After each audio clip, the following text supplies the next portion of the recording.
ദൈവ തിരുനാമത്തിന് നന്ദിയോടെ വീണ്ടും സ്തോത്രം ചെയ്യുന്നു. ക്രിസ്തുവിൻ്റെ ന്യായാസനം അല്പമായിട്ട് എല്ലാം മുഴുവനായിട്ട് കേൾക്കാൻ പറ്റിയില്ലെങ്കിലും അത് വിശ്വാസികളുടെ ജീവിതത്തിൽ പ്രായോഗിക കാര്യങ്ങൾ ഉൾക്കൊള്ളുന്നതായതുകൊണ്ടാണ് ഞാൻ കുറച്ച് കൂടുതലായിട്ട് എടുത്തത്. അത് കൂടുതൽ വായിച്ച് നമ്മുടെ ജീവിതത്തിൽ ദൈവസന്നിധിയിൽ നിൽക്കുമ്പോൾ അനേക പ്രതിഫലം വാങ്ങിക്കുവാൻ തക്കവണ്ണം ഒരുക്കമുള്ളവരായിട്ട് നമ്മുടെ പ്രവാസകാലം നീങ്ങണം. ഇന്ന് ഞാൻ 12 ചാപ്റ്റർ തീർക്കണമെന്ന് വിചാരിച്ചത് 6ഉം 7ഉം അധ്യായങ്ങൾ തീർന്നു. 8ാം അധ്യായത്തിൽ പുനരുത്ഥാനം, resurrection, rising again from the resurrection, പുനരുത്ഥാനം എന്നാണ്. പുനരുത്ഥാനം അഥവാ ഉയർത്തെഴുന്നേൽപ്പ് എന്ന് പറഞ്ഞാൽ മരിച്ചവർ ജീവൻ പ്രാപിച്ച് എഴുന്നേൽക്കുന്നതിനെയാണ് പുനരുത്ഥാനം എന്ന് പറയുന്നത്. മരിച്ചവർ ജീവൻ പ്രാപിച്ച് എഴുന്നേൽക്കുന്നതിനാണ് പുനരുത്ഥാനം അല്ലെങ്കിൽ ഉയർത്തെഴുന്നേൽപ്പ് എന്ന് പറയുന്നത്. വേറൊരു പ്രത്യേകതയുള്ളത്, ഏതൊരു ശരീരത്തിലാണോ മരിച്ചത് അതേ ശരീരത്തിൽ വീണ്ടും ജീവൻ പ്രാപിച്ച് ഉയർത്തെഴുന്നേൽക്കാൻ. റെസറക്ഷൻ ഇംഗ്ലീഷിൽ പറയുമ്പോൾ അതിനർത്ഥം റൈസിങ് ഫ്രം ഡെഡ്, മരിച്ചവരിൽ നിന്നും. മരിച്ചതെന്ന് പറയുമ്പോൾ അവിശ്വാസികളല്ല, മരിച്ചതെന്ന് പറഞ്ഞാൽ ജീവൻ പോയവര്. മരിച്ച ലാസർ പുനരുത്ഥാന നാളിൽ ഉയർത്തെഴുന്നേൽക്കുമെന്ന് മാർത്തയ്ക്ക്, ഒരു സഹോദരിക്ക് വളരെ നിശ്ചയമുണ്ടായിരുന്നു. ബെഥാനിയിലെ മാർത്ത മറിയം, അവരുടെ വീട്ടിൽ ലാസർ സൗഖ്യമില്ലാതെ കിടന്നു. മരിച്ചിട്ട് ചില ദിവസങ്ങൾ കഴിഞ്ഞിട്ടാണ് കർത്താവായ യേശു ക്രിസ്തു വന്നത്. യോഹന്നാന്റെ സുവിശേഷം 11-ാം അധ്യായം 21-ാം വാക്യത്തില് മാർത്ത യേശുവിനോട് പറയുന്നുണ്ട്, കർത്താവേ, നീ ഇവിടെ ഉണ്ടായിരുന്നു എങ്കിൽ എൻ്റെ സഹോദരൻ മരിക്കയില്ലായിരുന്നു. അത്രമാത്രം വിശ്വാസമുണ്ട്. എന്നാൽ 11-ാം അധ്യായം 24-ാം വാക്യത്തില് ആ മാർത്തയുടെ അറിവ് അവിടെ പറയുന്നുണ്ട്, ഒടുക്കത്തെ നാളിൽ അവൻ ഉയർത്തെഴുന്നേൽക്കും. വിശുദ്ധന്മാര് ഇപ്പോഴത്തെ മരണം താൽക്കാലികമാണ്.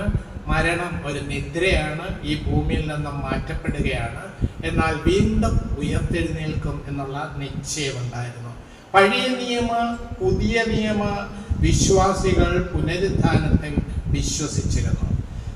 എന്നാൽ പരീശന്മാർ, പ്രവൃത്തികളുടെ പുസ്തകം 23:8 വായിക്കാം. പ്രവൃത്തികളുടെ പുസ്തകം, അപ്പോസ്തലന്മാരുടെ പ്രവൃത്തികൾ 23-ാം അധ്യായം 8-ാം വാക്യം. 23:8.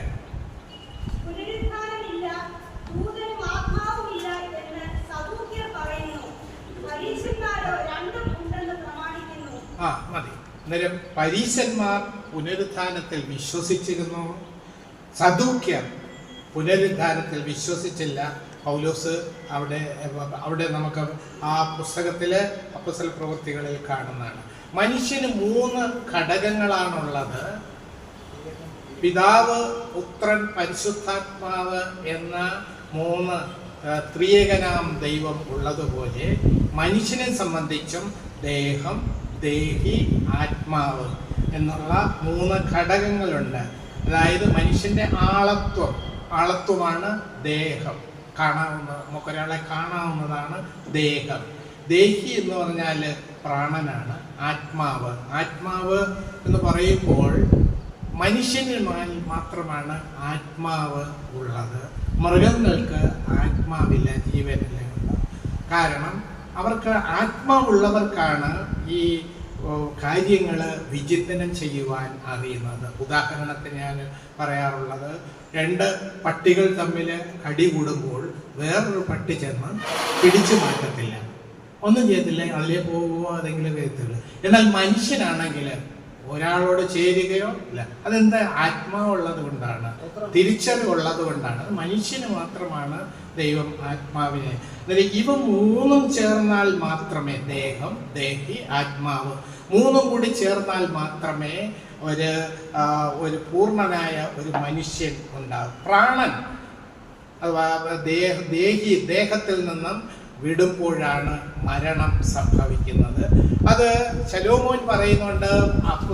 സഭാപ്രസംഗം 12-ാം അധ്യായത്തിൽ പറയുന്നുണ്ട്, 7-ാം വാക്യത്തിൽ, പൊടി പണ്ടായിരുന്നത് പോലെ ഭൂമിയിലേക്ക് തിരികെ ചേരും, ആത്മാവ് അതിന് നൽകിയ ദൈവത്തിങ്കിലേക്ക് മടങ്ങിപ്പോകും.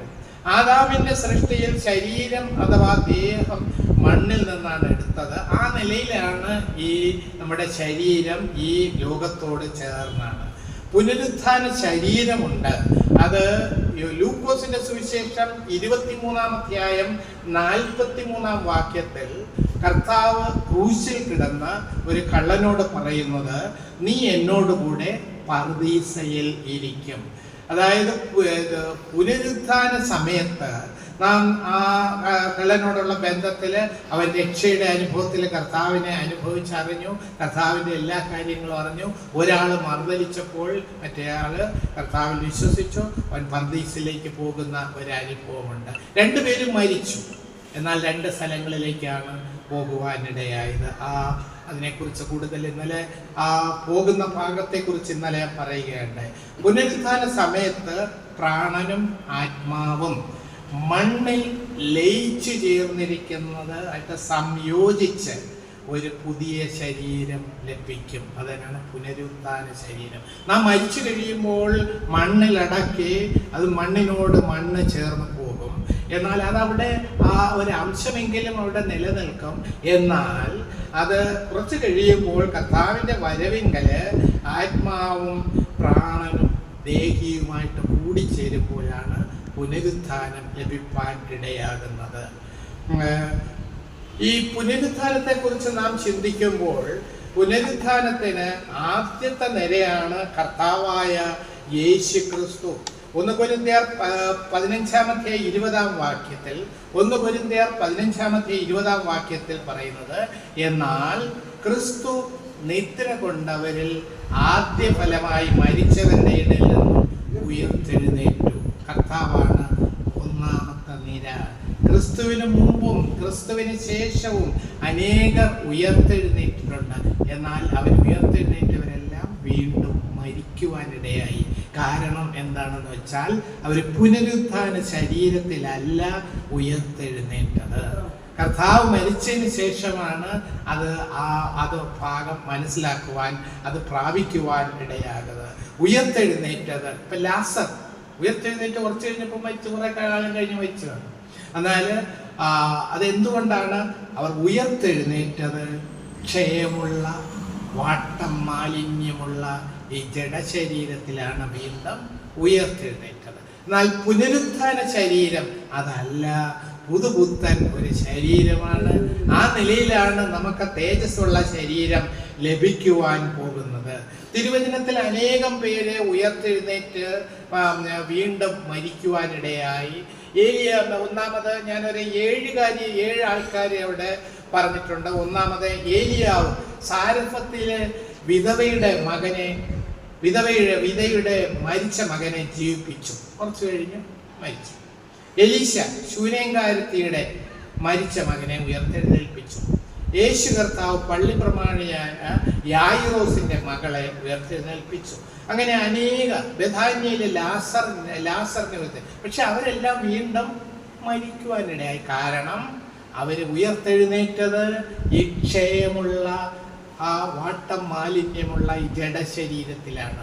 എന്നാൽ നമുക്ക് ലഭിക്കുന്ന പുനരുത്ഥാനം എന്നുള്ള തിരുവചന സത്യത്തിലേക്ക് വരുമ്പോൾ നാം ഉയർത്തെഴുന്നേൽക്കുന്നത് ഈ ശരീരത്തിലല്ല, പുതിയൊരു ശരീരം ലഭിക്കും.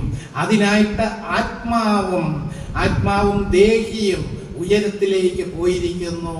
ദേഹം ഇവിടെ മണ്ണിലായിരിക്കുന്നു. ചിലർ സമുദ്രത്തിലായിരിക്കും, ചിലർ വേറെ എവിടെയെങ്കിലും ആയിരിക്കും.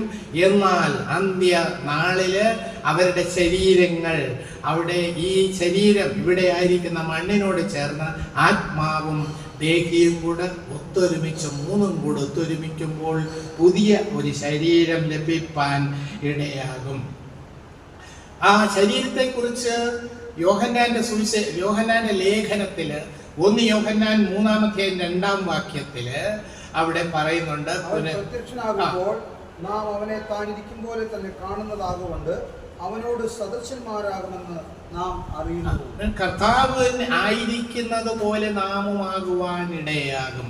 കർത്താവിനോട് സദൃശ്യനാകുക എന്ന് പറഞ്ഞാൽ പുനരുത്ഥാന ശരീരം ലഭിച്ചാൽ എനിക്കിന്ന് കർത്താവിനെ കാണുവാൻ സാധിക്കുന്നില്ല, എന്നെ കണ്ണുകൊണ്ട് കാണാൻ സാധിക്കുന്നില്ല.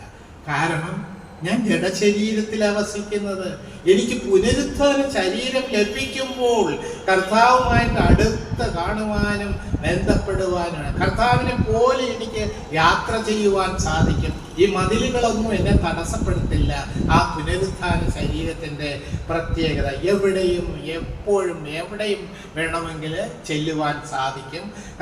ഇത് ഉയർത്തെഴുന്നേറ്റ ക്രിസ്തു ആദ്യം മഗ്ദലക്കാരത്തെ മറിയിക്കും, പിന്നീട് ശിഷ്യഗണത്തിന് പലതവണ പ്രത്യക്ഷമായി. ശിഷ്യന്മാർ വാതിലടച്ചിരുന്ന മുറിക്കകത്ത് നിങ്ങൾക്ക് സമാധാനം എന്ന് പറഞ്ഞവരുടെ മധ്യേ വരുവാനിടയായി.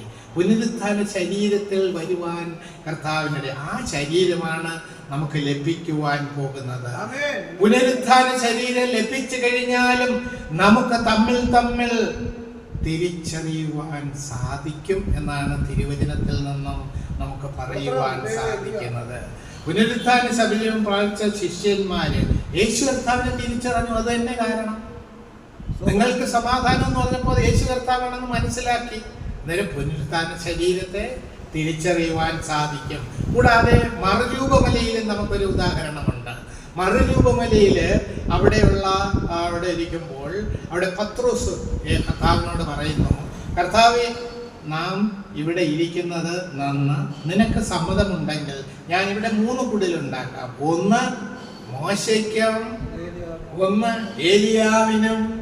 നേരത്തെ കണ്ടിട്ടില്ല, മോശയെ കണ്ടിട്ടില്ല, ഏലിയാവിനെ കണ്ടിട്ടില്ല. പത്രോസ് പറയുക ആ 2 പേര് അവിടെ ആയിരിക്കുമല്ലോ എന്ന് പറയുന്നു. ഇത് തിരിച്ചറിയുവാൻ സാധിക്കും. പുനരുത്ഥാന ശരീരത്തെ മറ്റുള്ളവർക്ക് തിരിച്ചറിയുവാൻ സാധിക്കും.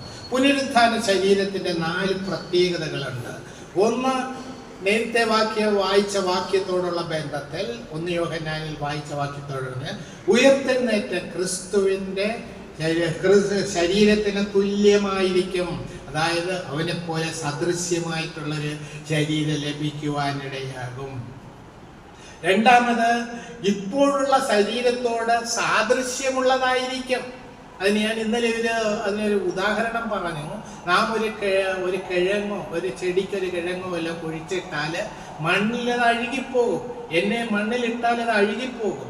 എന്നാൽ ആ കിഴങ്ങ് അവിടെ നിന്ന് കിളിച്ചു വന്നു, അത് വലിയ ഒരു ഇലയൊക്കെ വന്നു, അവസാനം മനോഹരമായൊരു പുഷ്പമായിട്ട് വരുന്നു. അന്നേരം പറയാൻ പറ്റുമോ ഇത് കിഴങ്ങും പൂവും തമ്മിൽ ഒരു ബന്ധവുമില്ലെന്ന് നമുക്ക് പറയാൻ പറ്റും? ബന്ധമുണ്ട്. ദർ ഈസ് കണ്ടിന്യൂറ്റി ഇതിലുണ്ട്.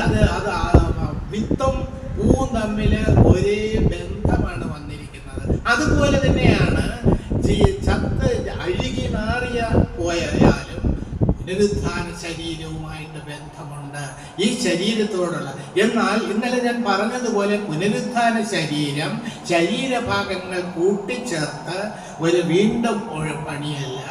Resurrection is not the reconstruction of the bodies. ശരീരത്തിലെ ഭാഗങ്ങളെ കൂട്ടിച്ചേർക്കലല്ല, പുതുപുത്തൻ ഒരു ശരീരം, കർത്താവിന്റെ ശരീരം പോലത്തെ ഒരു ശരീരം ലഭിക്കുവാനിടയാകും. അതിശ്രേഷ്ഠമായ ഒരു ശരീരമാണ് നമുക്ക് ലഭിക്കുവാനുള്ള. അപ്പൊ തന്നെ പൗലോസ് പറയുന്നത് ഇത് താഴ്ചയുള്ള ശരീരമാണ്. ഈ ശരീരത്തിന് പകരം സ്വർഗീയമായ മഹത്വമുള്ള ശരീരമാണ് ലഭിക്കുവാൻ പോകുന്നത്. പുനരുദ്ധാന ശരീരത്തിന് വിവിധമായിട്ടുള്ള മഹത്വങ്ങളുണ്ട്. നമ്മുടെ ഈ ശരീരം ദേവത്വമുള്ളതാണ്, അപമാനമുള്ളതാണ്, ബലഹീനമായതാണ്, പ്രാകൃതമായതാണ്, മൺമയമായതാണ്, ക്ഷയമുള്ള, ഇങ്ങനെ അനേക കാര്യങ്ങളുണ്ട്. എന്നാൽ പുതുപുത്തൻ ശരീരം ലഭിക്കുമ്പോൾ ആ അദ്രവത്വമുള്ളത് അദ്രവത്വമുള്ള ശരീരമായിരിക്കും. ദ്രവിക്കത്തില്ല, മണ്ണിനോട് മണ്ണ് ചേരത്തില്ല. പുതിയ ശരീരം അത് തേജസ്സുള്ളതാണ്. ഏതൻ തോട്ടത്തിൽ തേജസ് നഷ്ടപ്പെട്ട നഷ്ടപ്പെട്ടു, പിശാചിന്റെ വഞ്ചനയാൽ തേജസ് നഷ്ടപ്പെട്ടു. എങ്കിൽ തേജസ്സുള്ള ഒരു ശരീരമാണ് ലഭിക്കാനിടയായത്. ഈ ശരീരത്തിൽ ബലഹീനതയുണ്ട്, രോഗങ്ങളുണ്ട്, പ്രയാസങ്ങളുണ്ട്, ശക്തിയില്ലായ്മയുണ്ട്. എന്നാൽ പുനരുദ്ധാന ശരീരം ശക്തിയുള്ള ശരീരമാണ്. ഇതൊരു പ്രാകൃത ശരീരമാണ്. എന്നാൽ എനിക്ക് ലഭിക്കുവാൻ പോകുന്നത് ആത്മീയ ശരീരമാണ്. സ്പിരിച്വൽ ബോഡി ആണ് നമുക്ക് ലഭിക്കുവാൻ പോകുന്നത്. ഈ നിലയിൽ അനേക പ്രത്യേകതകളുണ്ട്. കൂടാതെ ഞാൻ ഇന്നലെ പറഞ്ഞതുപോലെ മരണം മനുഷ്യന്റെ അവസാനമല്ല. മരിച്ചവരെല്ലാം പുനരുദ്ധാനം പ്രാപിക്കും. അത് രക്ഷിക്കപ്പെട്ടവരായാലും രക്ഷിക്കപ്പെടാത്തവരായാലും പുനരുദ്ധാനം പ്രാപിക്കും. പക്ഷെ രണ്ടും തമ്മിൽ രണ്ട് സമയത്തായിരിക്കും.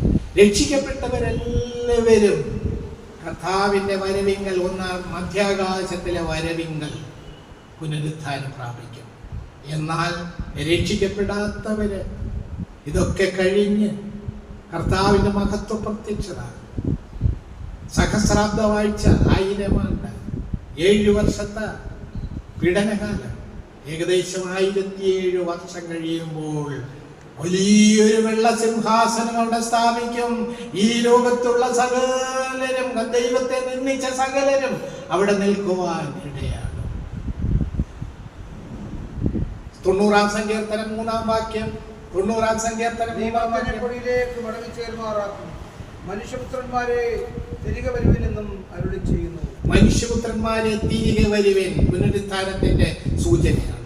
ഇനി ദാനിയേൽ പ്രവചനം 12-ാം അധ്യായം 2-ാം വാക്യം, ദാനിയേൽ പ്രവചനം 12:2. നിലത്തിലെ പൊടിയിൽ നിദ്ര കൊള്ളുന്നവരിൽ പലരും ചിലർ നിത്യജീവനായും ചിലർ ലജ്ജയ്ക്കായും. 2 പുനരുദ്ധാനത്തെ കുറിച്ച് ആ വാക്യത്തിൽ പറയുന്നുണ്ട്. ചിലർ നിത്യജീവനായിട്ട് ഇപ്പൊ തന്നെ നിത്യജീവൻ ലഭിച്ചു. അല്ലേ? 150-ാം സങ്കീർത്തനം അവസാനിക്കുന്നത് എങ്ങനെയാണ്? ജീവനുള്ളവരെല്ലാവരും ദൈവത്തെ സ്തുതിപ്പേൻ. നിത്യജീവൻ ലഭിച്ചവരെല്ലാവരുമാണ് ദൈവത്തെ സ്തുതിക്കേണ്ടത്. നിത്യജീവൻ ലഭിച്ചവരാണ് സ്തുതിക്കേണ്ടത്. നിലത്തിലെ പൊടിയിൽ നിദ്ര കൊള്ളുന്നവരിൽ പലരും ചിലർ നിത്യജീവനായും എന്നേക്കും വാഴുവാൻ, ചിലർ ലജ്ജയ്ക്കും നിത്യനിന്ദയ്ക്കും, നിത്യ ജീവനായും നിത്യനിന്ദയ്ക്കായും അഥവാ നിത്യമരണത്തിനായും ആണ്. 2 പുനരുദ്ധാനത്തെ കുറിച്ചാണ് ഇവിടെ ദാനിയേൽ പ്രവചനത്തിൽ പറയുന്നത്. എബ്രായ ലേഖനം 9-ാം അധ്യായം 27-ാം വാക്യത്തിൽ നമുക്ക് അറിയാവുന്ന വാക്യമാണ്. ഒരിക്കൽ മരിക്കയും പിന്നെ ന്യായവിധിയും മനുഷ്യർക്കെല്ലാം. ന്യായവിധി എന്ന് പറഞ്ഞാൽ 2 ന്യായാസനത്തിന്റെ മുമ്പാകെ, ഒന്ന് ക്രിസ്തുവിന്റെ ന്യായാസനവും 2 വെള്ള സിംഹാസനവും. നിത്യജീവൻ പ്രാപിച്ചവരെല്ലാവരും കർത്താവിന്റെ സന്നിധിയില് ക്രിസ്തുവിന്റെ ന്യായാസനത്തിന്റെ മുമ്പാകെ അവിടെ 11+4 കാര്യങ്ങൾ നമ്മൾ ചിന്തിക്കുകയുണ്ടായി. 15 കാര്യങ്ങളിൽ ശ്രദ്ധയുള്ളവരായിട്ട് ആ ന്യായാസനത്തിന്റെ മുമ്പിൽ ഒരുങ്ങി നിൽക്കുവാൻ ഇടയാകണം. ഇത് കളിയായിട്ടുള്ള കാര്യമല്ല. ദൈവസന്നിധി എന്നാൽ അവിടെ വെച്ച് ശിക്ഷിക്കത്തൊന്നുമില്ല, തല താഴ്ത്തി നിൽക്കേണ്ടി വരും. എന്നാൽ ധൈര്യത്തോടെ നിൽക്കുവാൻ അനേകം പേര് ഉണ്ടായിരിക്കും. അവരുടെ കൂട്ടത്തിൽ നാം ആയിരിക്കണം. ചിലർ നിത്യജീവനും ചിലർ നിത്യലജ്ജയ്ക്കായിട്ടും. തിരുവചനത്തിൽ 2 നിത്യതയുണ്ട്. ഒന്ന് ഞാനിവിടെ പറഞ്ഞു, നിത്യജീവൻ. 2 നിത്യമരണം. നിത്യജീവനും നിത്യമരണവും. അത് ആ വാക്യം യോഹന്നാന്റെ സുവിശേഷം 5-ാം അധ്യായം 28-29. യോഹന്നാന്റെ സുവിശേഷം 5-ാം അധ്യായം 28-29. കല്ലറകളിൽ നന്മ ചെയ്തവർ ജീവനായും തിന്മ ചെയ്തവർ ന്യായവിധിക്കായും ശിക്ഷയ്ക്കായും പുനരുദ്ധാനം ചെയ്യുവാൻ നാഴിക വന്നിരിക്കുന്നു. ഇവിടെ 2 പുനരുദ്ധാനമാണ് അവിടെ വെളിപ്പെടുത്തുന്നത്. ഒന്നാമത്തെ പുനരുദ്ധാനം നീതിമാന്മാരുടെ പുനരുദ്ധാനം, നിത്യജീവൻ പ്രാപിച്ചവരുടെ വിശ്വാസികളുടെ പുനരുദ്ധാനം. 2ാമത്തെ പുനരുദ്ധാനം നിത്യമരണത്തിന്റെ പുനരുദ്ധാനം, ദുഷ്ടന്മാരുടെ അഥവാ പാപികളുടെ പുനരുദ്ധാനം. അവിടെ പറഞ്ഞ വാക്യത്തിൽ തിന്മ ചെയ്തവരെന്നാണ് പറഞ്ഞത്. തിന്മ ചെയ്തവർ പാപികളുടെ. ഒന്ന് വിശ്വാസികളുടെ പുനരുത്ഥാനവും രണ്ടാമത് അവിശ്വാസികളുടെ പുനരുത്ഥാനം. എല്ലാവരും പുനരുത്ഥാനം പ്രാപിക്കും.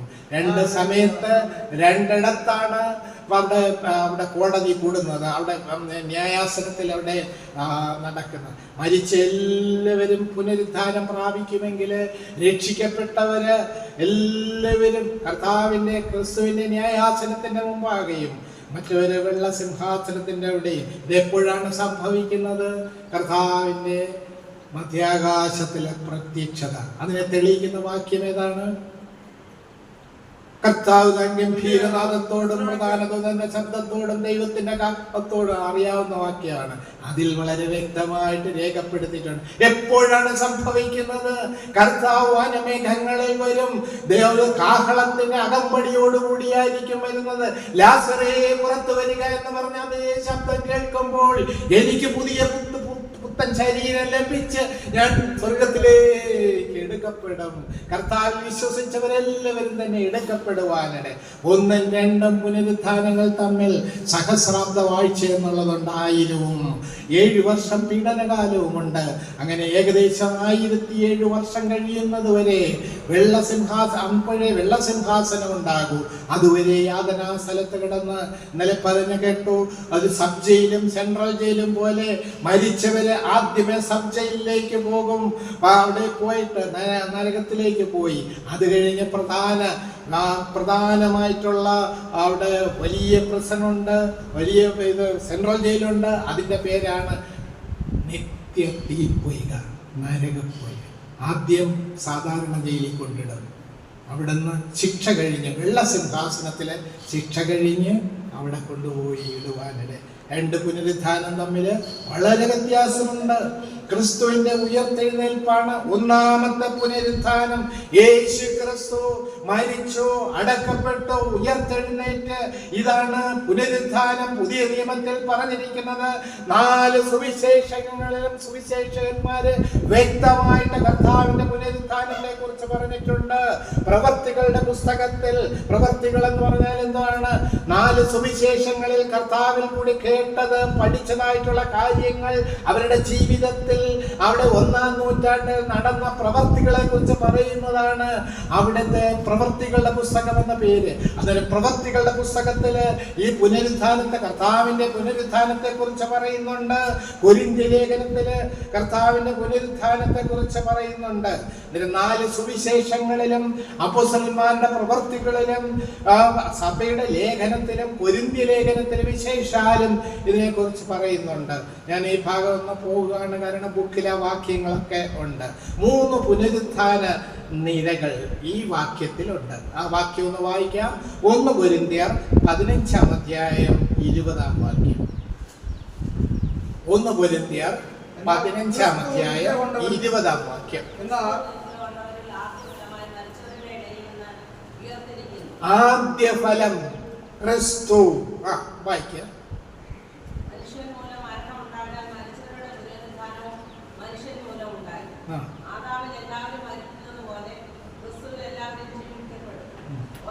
ഓരോരുത്തനും നിലയിലത്രേ. ആദ്യഫലം ക്രിസ്തു, പിന്നെ ക്രിസ്തുവിനുള്ളവർ, പിന്നെ അവസാനം അവിശ്വാസികളുടെ. 3 എണ്ണവും ഇവിടെ രേഖപ്പെടുത്തിയിട്ടുണ്ട്. ആദ്യഫലം ക്രിസ്തു. പുനരുത്ഥാന നിലയിൽ ഒന്നാമത്തത് ക്രിസ്തുവിന്റെ പുനരുത്ഥാനം, പിന്നെ ക്രിസ്തുവിനുള്ളവർ അവന്റെ വരവിങ്കൽ, മധ്യാകാശത്തിലെ വരവിങ്കൽ വിശ്വാസികൾ അഥവാ ദൈവമക്കൾക്ക് പുനരുത്ഥാനം ലഭിക്കും. പിന്നെ എന്ന് പറഞ്ഞ അവസാനം. പിന്നെ കർത്താവ് 1, വിശ്വാസികൾ 2, പിന്നെ കർത്താവിനെ അറിയാത്ത രക്ഷിക്കപ്പെടാത്തവർ, അവർക്കൊരു പുനരുത്ഥാനമുണ്ട്. അവിശ്വാസികൾ. എന്നിട്ട് ഈ വാക്യത്തില് 1 കൊരിന്ത്യർ 15-ാം അധ്യായം 20 മുതൽ 23 വരെയുള്ള വാക്യങ്ങളിൽ 3 നിരയെ കുറിച്ച് പുനരുത്ഥാന നിര. 1 ക്രിസ്തു, 2 രക്ഷിക്കപ്പെട്ടവർ, 3 രക്ഷിക്കപ്പെടാത്തവർ.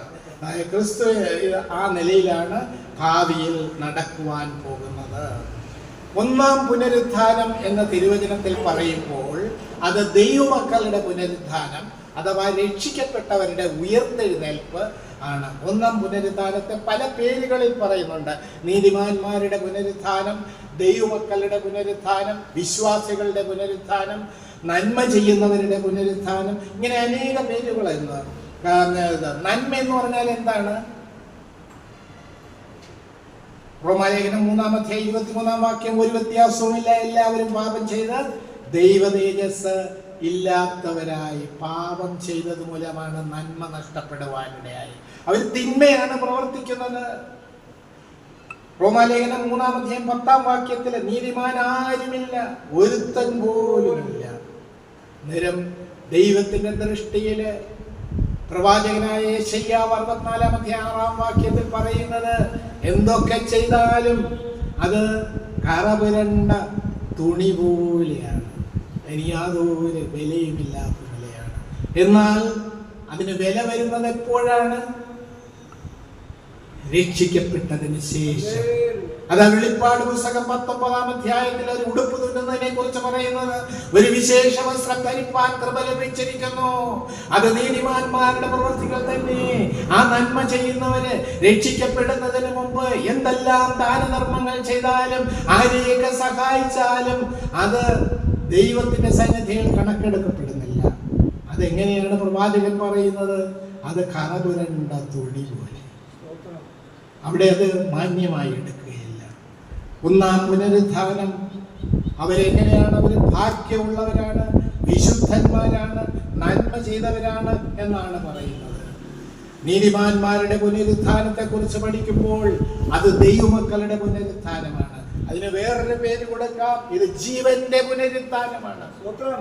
ആദ്യഫലമായി മരിച്ചവരിൽ നിന്ന് കർത്താവായ യേശു ക്രിസ്തു ഉയർത്തെഴുന്നേറ്റു. അതാണ് ഗ്യാരണ്ടി. ഞാൻ പുനരുത്ഥാനം ലഭിക്കുമെന്നുള്ളത്. ആദ്യമായിട്ട് കർത്താവ് ഉയർത്തെഴുന്നേറ്റു. ക്രിസ്തുവിൽ വിശ്വസിക്കുന്നവർക്ക് നിത്യജീവൻ ലഭിക്കുന്നു. തുടർന്ന് കർത്താവായ യേശു ക്രിസ്തു മധ്യാകാശത്തിൽ വരുമ്പോൾ അവിടെ ഒരു പുനരുത്ഥാനം നടക്കുവാനിടയാകും.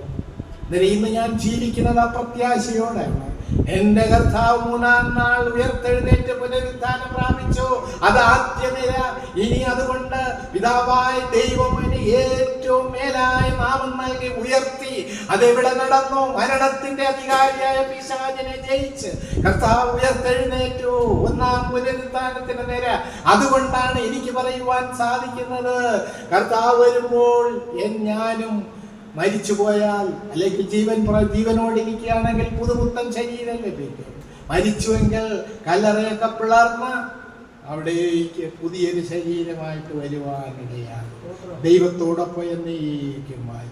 നീതിമാന്മാരുടെ പുനരുത്ഥാനം എന്ന് പറഞ്ഞാൽ പെന്തക്കോസ്ത് നാൾ മുതൽ കർത്താവിന്റെ വരവ് 2-ാം വരെയുള്ള രഹസ്യ പ്രത്യക്ഷത വരെയുള്ള കാലയളവിൽ ക്രിസ്തുവിൽ മരിച്ചവരും ക്രിസ്തുവിൽ ജീവിക്കുന്നവരും ഒരുമിച്ചാണ് പുനരുത്ഥാനം നടക്കുന്നത്. കൂടാതെ മഹോപദ്രകാലത്ത് സഹസ്രാബ്ദ വാഴ്ചയിലും വിശുദ്ധന്മാർ ഉയർത്തെഴുന്നേൽക്കുന്നത് വേദപുസ്തകത്തിൽ പറയുന്നുണ്ട്. 1-ാം പുനരുത്ഥാനം എന്നത് പുതിയ നിയമവിശുദ്ധന്മാരെന്ന് തോന്നുമെങ്കിലും പഴയ നിയമവിശുദ്ധന്മാരും അതിൽ ഉൾപ്പെടുന്നു. പുനരുത്ഥാന വിഷയം ഏറ്റവും തർക്കമുള്ള ഒരു വിഷയമാണ്. ചിലർ പറയും പഴയ നിയമവിശുദ്ധന്മാർ പിന്നീടാണ് ഉയർത്തെഴുന്നേൽക്കുന്നതെന്ന് പറയുന്നത്. എന്നാൽ കുഞ്ഞാടിന്റെ കല്യാണ വേളയിൽ ദൈവത്തിന്റെ സ്നേഹിതൻ അവിടെ ഉള്ളതായിട്ടും അങ്ങനെ പല ഭാഗങ്ങൾ നമുക്ക് കാണുവാൻ സാധിക്കും. പഴയ നിയമവിശുദ്ധന്മാര് ഏറെ പ്രത്യാശയോടാണ് കർത്താവിന്റെ വരവിനെ കുറിച്ച് നോക്കിയത്. 1-ാം പുനരുത്ഥാനം എന്നാൽ പുതിയ നിയമവിശുദ്ധന്മാരുടേതെന്ന് നമുക്ക് തോന്നാം. എന്നാൽ പഴയ നിയമവിശുദ്ധന്മാരും അതിൽ ഉൾപ്പെടുമെന്നാണ് തിരുവചനം പഠിക്കുമ്പോൾ. 1-ാം പുനരുത്ഥാനം ഒരേ സമയത്ത് നടക്കുന്നതല്ല, മറിച്ച് ഒരേ രീതിയിൽ വ്യത്യസ്ത സമയങ്ങളിൽ ആയിരിക്കും നടക്കുന്നത്. 1-ാം പുനരുത്ഥാനം ആദ്യത്തെ നിര കർത്താവായ യേശു ക്രിസ്തുവിന്റെ ശരീരം, പുതിയ നിയമസഭ. പുനരുത്ഥാനത്തിൽ ആരൊക്കെയാണ്? 1-ാമത് ക്രിസ്തുവിന്റെ ശരീരമാകുന്ന പുതിയ നിയമസഭ. ആരൊക്കെ ഉൾപ്പെടുന്നു? ക്രിസ്തുവിൽ മരിച്ചവരും ക്രിസ്തുവിൽ ജീവിക്കുന്നവരും ആണ് അതിൽ ഉൾപ്പെട്ടത്. 2-ാമത് പഴയ നിയമവിശുദ്ധന്മാർ. ദാനിയേൽ പ്രവചനം 12-ാം അധ്യായം 2-13 വാക്യങ്ങൾ വായിച്ചാൽ അതിൽ മനസ്സിലാകും. പഴയ നിയമ വിശുദ്ധന്മാരുമുണ്ട്. അവരും ഈ പുതിയ നഗരത്തെ കാതോർത്തിരുന്നവരാണ്. അവരും ഈ നല്ല പ്രത്യാശയെ, ഈ പുതിയ ശരീരത്തെ പ്രത്യാശയോടെ ജീവിച്ചവരാണ്. കൂടാതെ സഹസ്രാബ്ദ വാഴ്ചയുടെ ആരംഭത്തിൽ പീഡനകാലത്തിലെ രക്തസാക്ഷികളുടെ പുനരുത്ഥാനമുണ്ട്. ഇങ്ങനെ അനേകം പേര് ആ പുനരുത്ഥാനം പ്രാപിക്കുന്നു. ഒരേ ഒന്നാം പുനരുത്ഥാനത്താണെങ്കിലും പല സമയങ്ങളിലായിരിക്കും പുനരുത്ഥാനം. പുനരുത്ഥാനത്തിൽ ആദ്യഫലമായ ക്രിസ്തുവിന് ശേഷം ഉള്ളത് 1 ക്രിസ്തുവിൻ്റെ ശരീരമാകുന്ന സഭ ഞാൻ പറഞ്ഞു, 2 പഴയ നിയമ വിശുദ്ധന്മാർ, 3 പീഡനകാലത്ത് 2 സാക്ഷികൾ. യെരൂശലേം നഗരവീതിയിൽ ആരും കുഴിച്ചിടാതെ അനുവദിക്കാതെ ദൈവത്തിന്റെ അഭിഷിക്തരായ 2 ഒലിവ് മരങ്ങൾ എന്ന് പറയുന്നവര്, നിലവിളക്കെന്ന് പറയുന്നവര് അവിടെ എതിർ ക്രിസ്തു അപമാനിച്ചിട്ടിരിക്കുകയാണ്. അവരുടെ ഉയർത്തെഴുന്നേൽപ്പ് നടക്കും. പീഡനകാലത്ത് രക്തസാക്ഷികളുണ്ട്, അവരും ഉയർത്തുന്നു. ഇനി ഓരോന്ന് ക്രിസ്തുവിന്റെ ശരീരമാകുന്ന പുതിയ നിയമം. മത്തായിയുടെ സുവിശേഷം 27-ാം അധ്യായം വായിക്കാം. മത്തായിയുടെ സുവിശേഷം 27-ാം അധ്യായം 50 മുതൽ 53 വരെയുള്ള വാക്യങ്ങൾ വായിക്കാം. മത്തായിയുടെ സുവിശേഷം 27-ാം അധ്യായം 50 മുതൽ 53 വരെയുള്ള വാക്യങ്ങൾ. യേശു പിന്നെയും ഉറക്കെ നിലവിളിച്ചു, പ്രാണനെ വിട്ടു. അപ്പോൾ മന്ദിരത്തിലെ തിരശ്ശീല മേൽതൊട്ട് അടിയോളം 2 ചീന്തിപ്പോയി. ഭൂമി കുലുങ്ങി, പാറകൾ പിളർന്നു, കല്ലറകൾ തുറന്നു. നിദ്ര പ്രാപിച്ച വിശുദ്ധന്മാരുടെ ശരീരങ്ങൾ പലതും ഉയർത്തെഴുന്നേറ്റ് അവന്റെ പുനരുദ്ധാനത്തിന്റെ ശേഷം കല്ലറകളെ വിട്ട് വിശുദ്ധ നഗരത്തിൽ ചെന്ന് പലർക്കും പ്രത്യക്ഷമായി. ഇവിടെ 5 കാര്യങ്ങൾ നടക്കുന്നുണ്ട്. 1, മന്ദിരത്തിലെ തിരശ്ശീല മേൽത്തൊട്ട് താഴെ വരെ കീറിപ്പോയി. 2, ഭൂമി കുലുങ്ങി. 3, പാറകൾ പിളർന്നു. 4, കല്ലറകൾ തുറന്നു. 5, നിദ്ര പ്രാപിച്ച വിശുദ്ധന്മാർ പലരും ഉയർത്തെഴുന്നേറ്റു. ഉയർത്തെഴുന്നേറ്റു എന്നോ മനസ്സിലാക്കേണ്ടത് ജീവൻ പ്രാപിച്ചു. ഉയർത്തെഴുന്നേറ്റു, ജീവൻ പ്രാപിച്ചു. പുനരുത്ഥാനത്തിൽ 1-ാമത്തെ നിര ക്രിസ്തു ആയിരിക്കുന്നു. ക്രിസ്തു അവിടെ നാം 1 കൊരിന്ത്യർ 15-ാം അധ്യായം 20-ാം വാക്യം 23-ാം വാക്യത്തിൽ പറഞ്ഞു, ആദ്യ ഫലമായി മരിച്ചവരുടെ ഇടയിൽ നിന്ന് കർത്താവ് ഉയർത്തെഴുന്നേറ്റു. ആദ്യഫലം ക്രിസ്തു, പിന്നെ ക്രിസ്തുവിനുള്ളവർ, പിന്നെ അവസാനം. ഒരു ആദ്യഫലം 1-ാം നിര, പിന്നെ ക്രിസ്തുവിനുള്ളവർ. അന്നേരം ഈ വാക്യത്തോടുള്ള ബന്ധത്തിൽ നമുക്ക് ചിന്തിക്കാവുന്ന, പലപ്പോഴും ജെയിംസ് ബ്രദർ എന്നോട് ഈ വാക്യത്തെക്കുറിച്ച് സംശയം ചോദിച്ചു. അവിടെ ഒരു വാക്യം പറയുന്നുണ്ട്, പലരും ഉയർത്തെഴുന്നിട്ട് പിന്നെ അവൻ്റെ പുനരുദ്ധാനത്തിന് ശേഷം കല്ലറകളെ വിട്ടു. അതുവരെ കല്ലറയിലായിരുന്നു.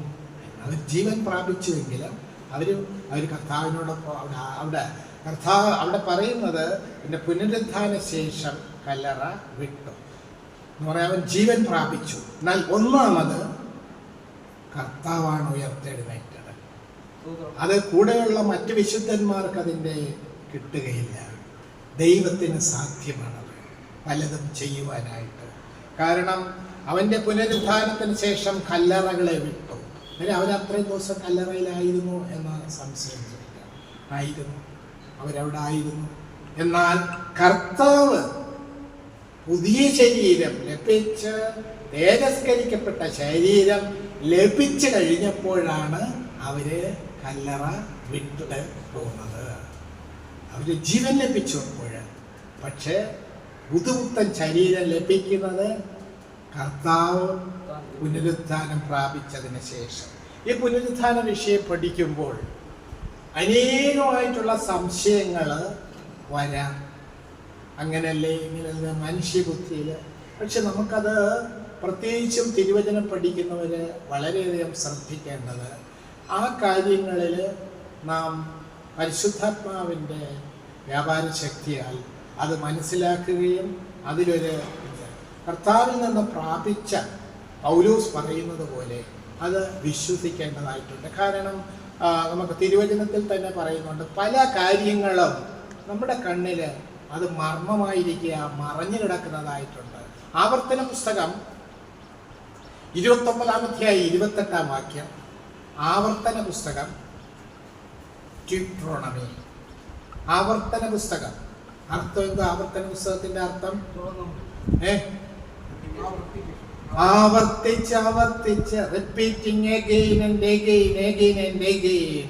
മോശ പുതിയ തലമുറയെ വിളിച്ച്, മക്കളെ, പുറകിൽ എത്രയോ പേര് കർത്താവിനോട് ദൈവത്തോട് മത്സരിച്ചു, ചെയ്യല്ലേ ചെയ്യല്ലേ എന്ന് ആവർത്തിച്ച് പഴയ കാര്യങ്ങൾ ഉപദേശം പറയുന്നതാണ് ആവർത്തന പുസ്തകം.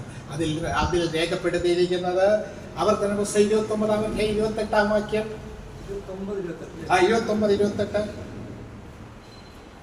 മറഞ്ഞിരിക്കുന്ന കാര്യങ്ങൾ നമ്മുടെ ദൈവമായ യഹോവയ്ക്കുള്ളവയത്രേ, വെളിപ്പെട്ടിരിക്കുന്നവയോ നാം ഈ ന്യായപ്രമാണത്തിന്റെ സകല വചനങ്ങളും അനുസരിച്ച് നടക്കേണ്ടതിന് എന്നേക്കും നമുക്ക് നമ്മുടെ മക്കൾക്കും ഉള്ളവയാകും. മറഞ്ഞിരിക്കുന്ന കാര്യങ്ങൾ പലപ്പോഴും പല കാര്യങ്ങളും ഇപ്രകാരമുള്ള കാര്യങ്ങൾ ദൈവത്തിന് സാധ്യമാണ്. മറഞ്ഞിരിക്കുന്ന കാര്യങ്ങൾ ദൈവമായ യഹോവയ്ക്ക് മാത്രം. അതിനകത്തേറ്റു കയറി നമ്മൾ ഒരുപാട് ചിന്തിച്ച് ഒരു നിഗമനത്തിലെത്തിയാൽ ആകപ്പാട് പ്രയാസമാണ്. മറഞ്ഞിരിക്കുന്ന കാര്യം യഹോവയ്ക്കുള്ളത്. അനേക കാര്യങ്ങൾ ഇതിന് വെളിപ്പെടുവാനുണ്ട്. അത് കണ്ണാൽ നേരിട്ട് ചെന്ന് കാണുമ്പോൾ മാത്രമേ മനസ്സിലാവൂ. എന്റെ ശരീരം എങ്ങനെ പുതുപുത്തൻ ശരീരം ലഭിക്കും? ഞാൻ ചിന്തിക്കും, എനിക്ക് എങ്ങനെയാണ് ഒരു പുതിയ ശരീരം ലഭിക്കുന്നത്? രോഗമില്ലാത്ത, ദുഃഖമില്ലാത്ത ഒരു ശരീരം ലഭിക്കുന്നത്. എന്നാൽ ദൈവത്തിന് സാധ്യമാണ്. മണ്ണിൽ നിന്നും ഒരു ജീവനെ ഉണ്ടാക്കിയ ദൈവത്തിന് സാധ്യമാണ്. ആ കാര്യങ്ങൾ, അനേക കാര്യങ്ങൾ, വെളിപ്പാട് പുസ്തകം ഞാൻ എഴുതിയപ്പോൾ അനേക കാര്യങ്ങൾ ഇങ്ങനെയുള്ള പിശാചിന്റെ, സാത്താന്റെ ഭയങ്കരമായ ഇതുണ്ടായിരുന്നതിൽ ഓരോ ഉപയോഗം ആ പുസ്തകം തീരുന്നത് വരെ അതിൻ്റെ ആ പ്രവർത്തനം അനുഭവിച്ചറിയാനിടയായി. എന്നാൽ അതിനിടയിലും ദൈവം ശക്തി തന്നു.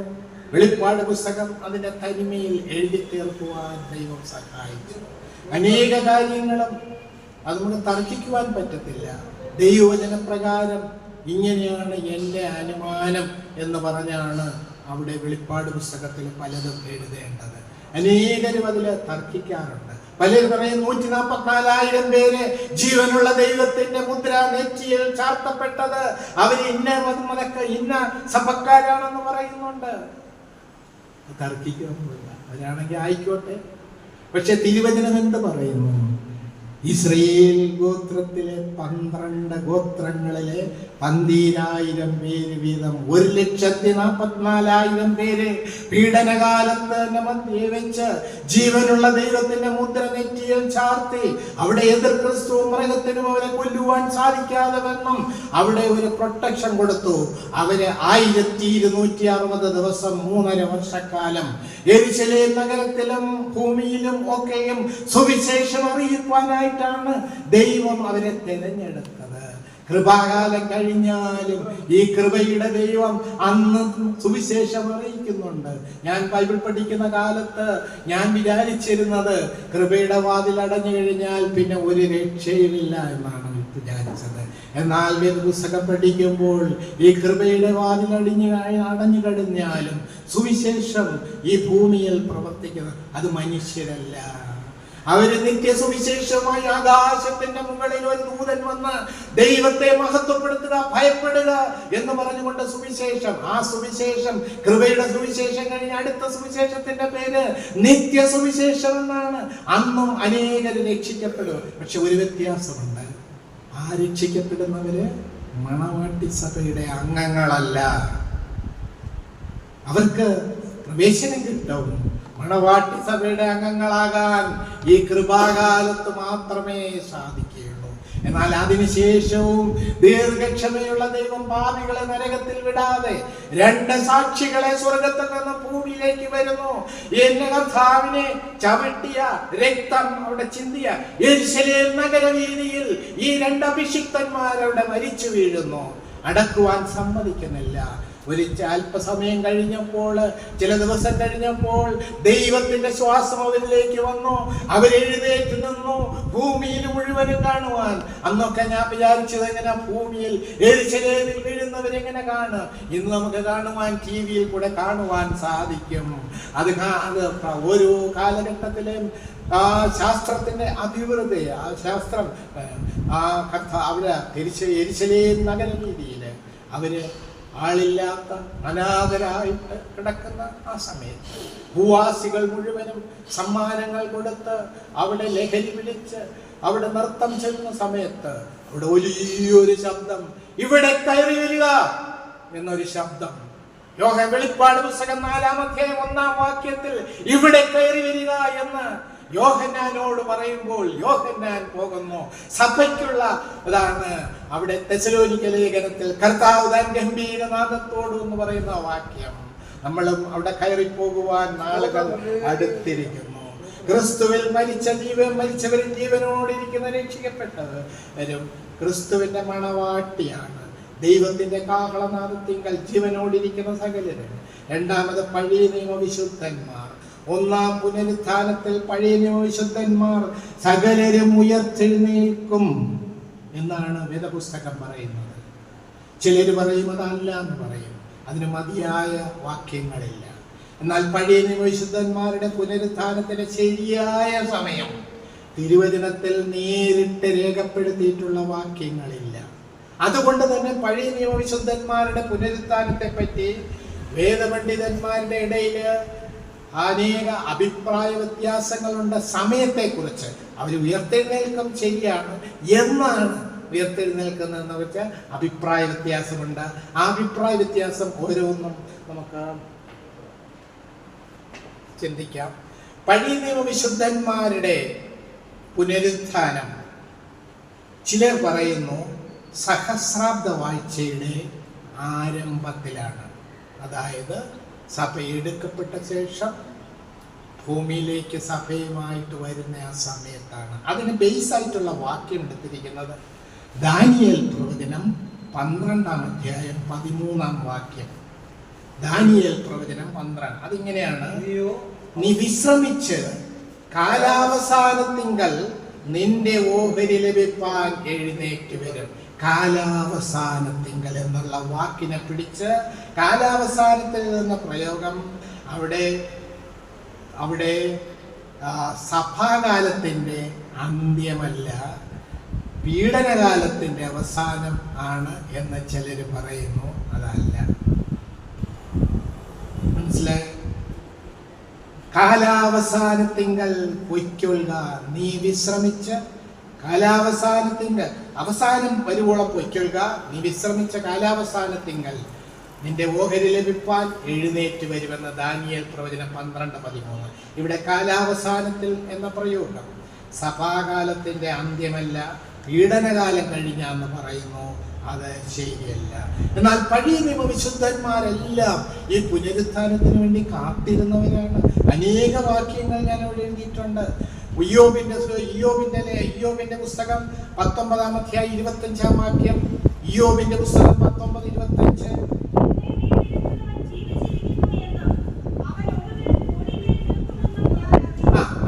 പുനരുത്ഥാനം പ്രാപിക്കുമെന്ന് പഴയ നിയമ വിശുദ്ധന്മാർ ആഗ്രഹിച്ചിരുന്നതാണ്. ദാനിയേൽ പ്രവചനം 12:1-2. തുണനിൽക്കുന്ന മഹാപ്രഭുവായ മിഖായേൽ എഴുന്നേൽക്കും. ഒരു ജാതി ഉണ്ടായത് മുതൽ ഈ കാലം വരെ സംഭവിച്ചിട്ടില്ലാത്ത കഷ്ടകാലമുണ്ടാകും. അന്ന് നിന്റെ ജനം പുസ്തകത്തിൽ എഴുതി കാണുന്ന ഏവനും തന്നെ രക്ഷ പ്രാപിക്കും. നിലത്തിലെ പൊടിയിൽ നിദ്ര കൊള്ളുന്നവരിൽ പലരും ചിലർ നിത്യജീവനായും ചിലർ ലജ്ജയ്ക്കായും നിത്യനിന്ദയ്ക്കുമായി ഉണരും. പഴയ നിയമവിശുദ്ധന്മാരും ഈ നല്ല പുനരുത്ഥാനത്തെ കാത്തിരുന്നവരാണ്. ഈ വാക്യങ്ങളുടെ അടിസ്ഥാനത്തിൽ പഴയ നിയമവിശുദ്ധന്മാർ പീഡനകാലം കഴിഞ്ഞ കർത്താവിന്റെ മഹത്വ പ്രത്യക്ഷതയിൽ പുനരുത്ഥാനം പ്രാപിച്ച് 1000 ആണ്ട് വാഴ്ചയിലേക്ക് പ്രവേശിക്കുവാനിടയാകും. അത് ഒന്നാമത്തെ അഭിപ്രായം. ഇനി രണ്ടാമത്തെ അഭിപ്രായം എന്ന് പറയുന്നത് പുതിയ നിയമവിശ്വാസികളോടൊപ്പം, അതാണ് കൂടുതൽ ആൾക്കാരും ആ ഇതിനോടാണ് ചെന്നത്. ചിലർ പറയുന്നത് സഹസ്രാബ്ദ വാഴ്ചയുടെ കാലാവസാനം എന്ന് പറയുന്നത് പീഡനകാലം കഴിഞ്ഞുള്ള ആ സമയം അല്ല. ഇവിടെ രണ്ടാമത്തെ അഭിപ്രായം പറയുന്നത് പുതിയ നിയമ വിശുദ്ധന്മാരോടൊപ്പം, അതായത് മധ്യാകാശത്തിലെ വരവിൽ പുതിയ വിശുദ്ധന്മാർ എടുക്കപ്പെടുന്നതിനെ തുടർന്ന് പഴയ നിയമ വിശുദ്ധന്മാരും പുനരുത്ഥാനം പ്രാപിക്കും എന്നുള്ളതാണ് രണ്ടാമത്തെ അഭിപ്രായം. അത് പഴയ നിയമ വിശുദ്ധന്മാർ ക്രിസ്തുവിലുള്ളവരായിരുന്നു. അവർ ക്രിസ്തുവിനെ കുറിച്ച് അറിയുന്നത് പഴയ നിയമത്തിലൊന്നും ഇല്ല. എന്നാൽ മോശയുടെ കാര്യങ്ങളൊക്കെ പഠിക്കുമ്പോൾ നമുക്ക് മോശ ക്രിസ്തുവിനെ കുറിച്ചുണ്ട്. മോശയ്ക്ക് എങ്ങനെ അറിയാം ക്രിസ്തുവിൻ്റെ നിന്നയാണ് ഏറ്റവും നല്ലതെന്ന് മനസ്സിലായത്?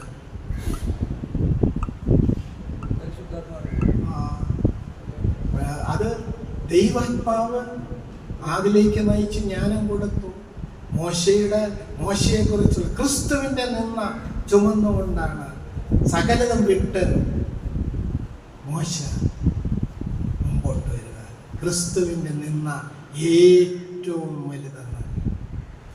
മുമ്പ് ക്രിസ്തുവിനെ കണ്ടിട്ടില്ല, എന്നാൽ പഴയ നിയമത്തിലെ ആചാര്യങ്ങൾ, എന്നാൽ അത് പ്രത്യാശയാണ്. അതിൽ എബ്രായലേഖനം 11:25-26, എബ്രായലേഖനം 11:25-26 പ്രതിഫലം നോക്കിയത് കൊണ്ട്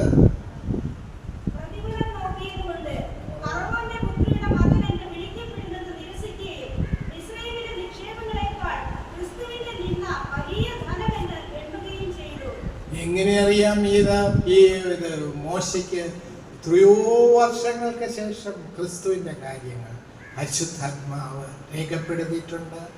അത് ഈ പുനരുത്ഥാന നിരയെക്കുറിച്ചൊക്കെയുള്ള കാര്യങ്ങൾ ദൈവം അറിയിച്ചു കൊടുത്തിട്ടുണ്ട്. മോശയുടെ ഈ വിശ്വാസം, ദീർഘവീക്ഷണവും അത് ദൈവം പകർന്നു കൊടുത്തതാണ്.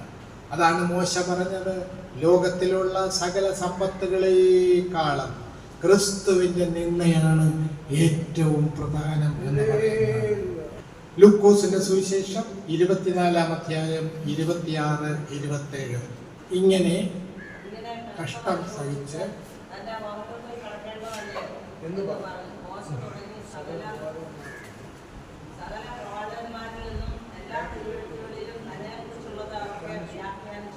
അതായത് അതിൽ നിന്നും മനസ്സിലാക്കാൻ അവിടെ പറയുന്നത്, ക്രിസ്തു ഇങ്ങനെ കഷ്ടം സഹിച്ചതിന്റെ മഹത്വത്തെ കിടക്കേണ്ട അല്ലയോ? മോശ തുടങ്ങി സകല പ്രവാചകന്മാരിൽ നിന്നും എല്ലാ തിരുവെഴുത്തുകളും തന്നെക്കുറിച്ചുള്ള അവർക്ക് വ്യാഖ്യാനിച്ചു. ക്രിസ്തുവിൻ്റെ ആത്മാവുള്ളവരാണ് ക്രിസ്തുവിൻ്റെ വക. ക്രിസ്തുവിനുള്ളവർ ക്രിസ്തുവിൻ്റെ വരവിങ്കൽ പുനരുത്ഥാനം പ്രാപിക്കും. പഴയ നിയമവിശുദ്ധന്മാര് ക്രിസ്തുവിനുള്ളവരാണ് എന്നുള്ളത് വളരെ വ്യക്തമായിട്ടാണ്. മോശ ആ കാലത്ത് അറിയാതെയാണെങ്കിലും ഈ ക്രിസ്തുവിനെ കുറിച്ചുള്ള പരിജ്ഞാനം മോശയ്ക്ക് ലഭിച്ചു. നല്ലൊരു പുനരുത്ഥാനം, നല്ലൊരു പട്ടണത്തെക്കുറിച്ച് അബ്രഹാമും ചിന്തിച്ചു കൊണ്ടിരുന്നു. പഴയ നിയമവിശുദ്ധന്മാരുടെ വിശ്വാസ പൂർത്തീകരണം ക്രിസ്തുവിലാണ്. അവരും ഈ നല്ല നാളെ നോക്കിയാണ് ജീവിച്ചത്. എബ്രായലേഖനം 11-ാം അനേകം വിശ്വാസ വീരന്മാരെ കാണുന്നുണ്ട്. ഹാബേൽ മുതൽ അനേകം വിശ്വാസ വീരന്മാരെ അവിടെ കാണുന്നു. ഇവർക്കെല്ലാം വിശ്വാസത്തിന്റെ സാക്ഷ്യം ലഭിച്ചു. അവർക്കെല്ലാം ഇങ്ങനെ ഒരു നല്ലൊരു പുനരുത്ഥാനം, ഇങ്ങനെ ഒരു മാറ്റമില്ലാത്ത ഒരു നഗരം ലഭിക്കും എന്നുള്ളൊരു ചിന്ത അവർക്കുണ്ടായിരുന്നു. പഴയ വിശുദ്ധന്മാർ ഏറ്റവും നല്ലൊരു പുനരുത്ഥാനത്തിന് കാത്തിരുന്നവരാണ്.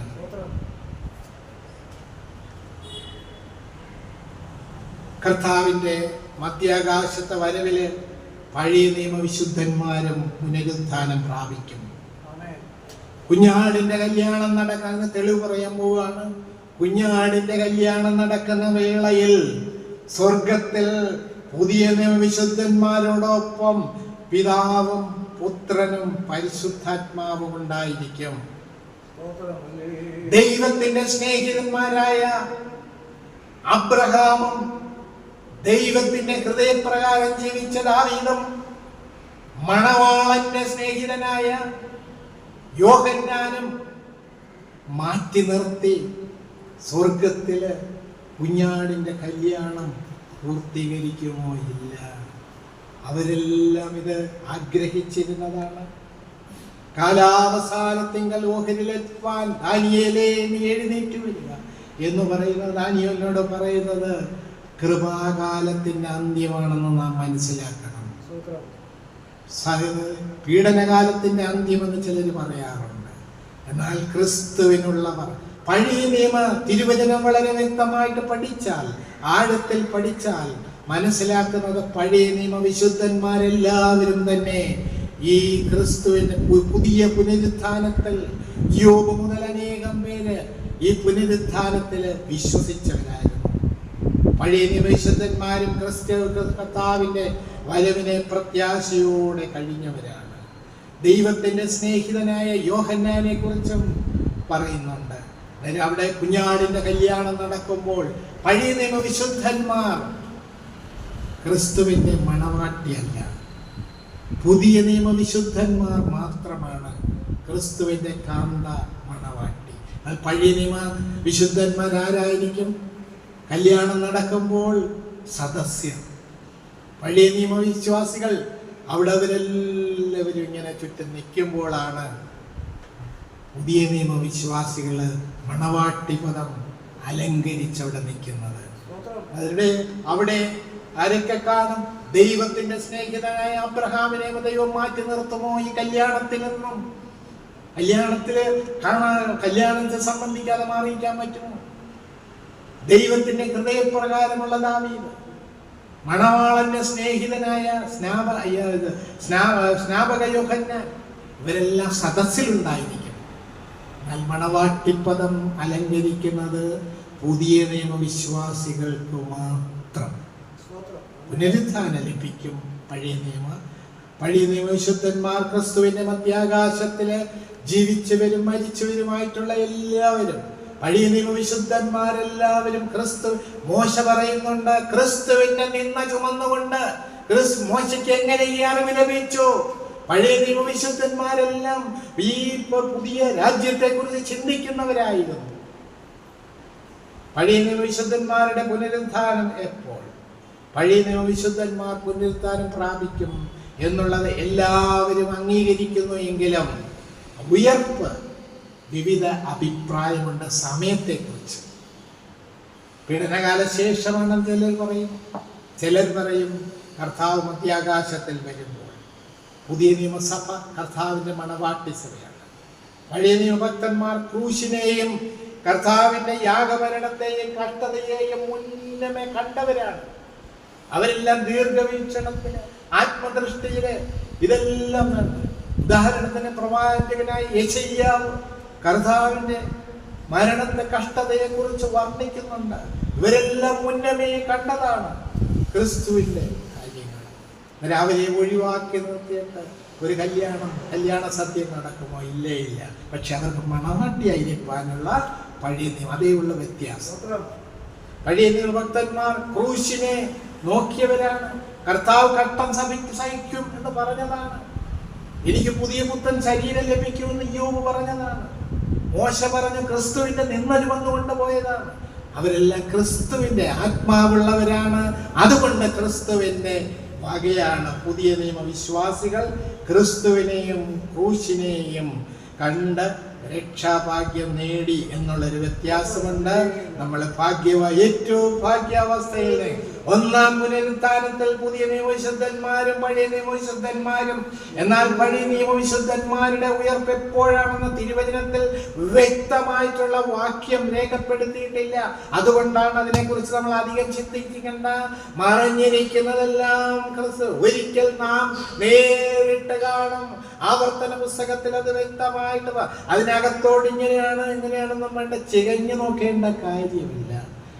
കർത്താവ് അസാധ്യങ്ങളെ സാധ്യമാക്കുന്ന ദൈവമാണ് നമുക്കുള്ളത്. ഇനി അടുത്ത പുനരുത്ഥാനം പ്രാപിക്കുന്ന ആൾക്കാര് പീഡനകാലത്തെ രണ്ട് സാക്ഷികളുടെ പുനരുത്ഥാനം. മധ്യാകാശത്തിലേക്ക് സഭ എടുക്കപ്പെട്ടു. ക്രിസ്തുവിൽ മരിച്ചവരും ക്രിസ്തുവിൽ ജീവിച്ചവരും എടുക്കപ്പെട്ടു. പീഡനകാലത്ത് ആദ്യ പകുതി 1260 3.5 വർഷം ആകുമ്പോൾ ഭൂമിയിലെ സുവിശേഷ പ്രവർത്തനത്തിനായിട്ട് ദൈവം തൻ്റെ അഭിഷിക്തന്മാരായ രണ്ടുപേര്. അതാരാണെന്നും അവരുടെ അവരുടെ ശക്തിയെ, അവരുടെ ബലത്തെ, അവരുടെ ശുശ്രൂഷയെ കുറിച്ച് വെളിപ്പെടുന്നുവെങ്കിലും മോശയും ഏലിയാവുമാണെന്നൊക്കെ പറയുന്നുണ്ട്. അതും നമ്മൾ മറഞ്ഞിരിക്കുന്ന കാര്യങ്ങൾ ദൈവത്തിനുള്ളത് അവിടെ ചെല്ലുമ്പോൾ അറിയാം. രണ്ടുപേരെ സ്വർഗത്തിൽ നിന്നും അവരുടെ പ്രവർത്തനത്തെ തീയോടും പല കാര്യങ്ങളും അവിടെ മഴ പെയ്യാതിരിക്കുന്നതും ഒക്കെ പറയുന്നുണ്ട്. പ്രവാചകനായ ഏലിയാവാണെന്നും ഒക്കെ പറയുന്നുണ്ട്, മോശയാണെന്ന് പറയുന്നുണ്ട്. തീർത്ത് പറയുവാനായിട്ട് വാക്യങ്ങളൊന്നും ഇല്ല. എന്തായാലും രണ്ട് അഭിഷിക്തന്മാരെ ദൈവം സ്വർഗത്തിൽ നിന്നും ഭൂമിയിലേക്ക് അയച്ചു. 1260 ദിവസം അവർ യെരൂശലേമും ചുറ്റുപാടുമുള്ള സകലത്തിലും ആ നഗരത്തിൽ അവർ ചവിട്ടും എന്നാണ് രേഖപ്പെടുത്തിയിരിക്കുന്നത്. ആ ഭൂമി മുഴുവനും ചവിട്ടി ഈ നിർമ്മലമായ സുവിശേഷം അറിയിക്കുവാനിടയാകും.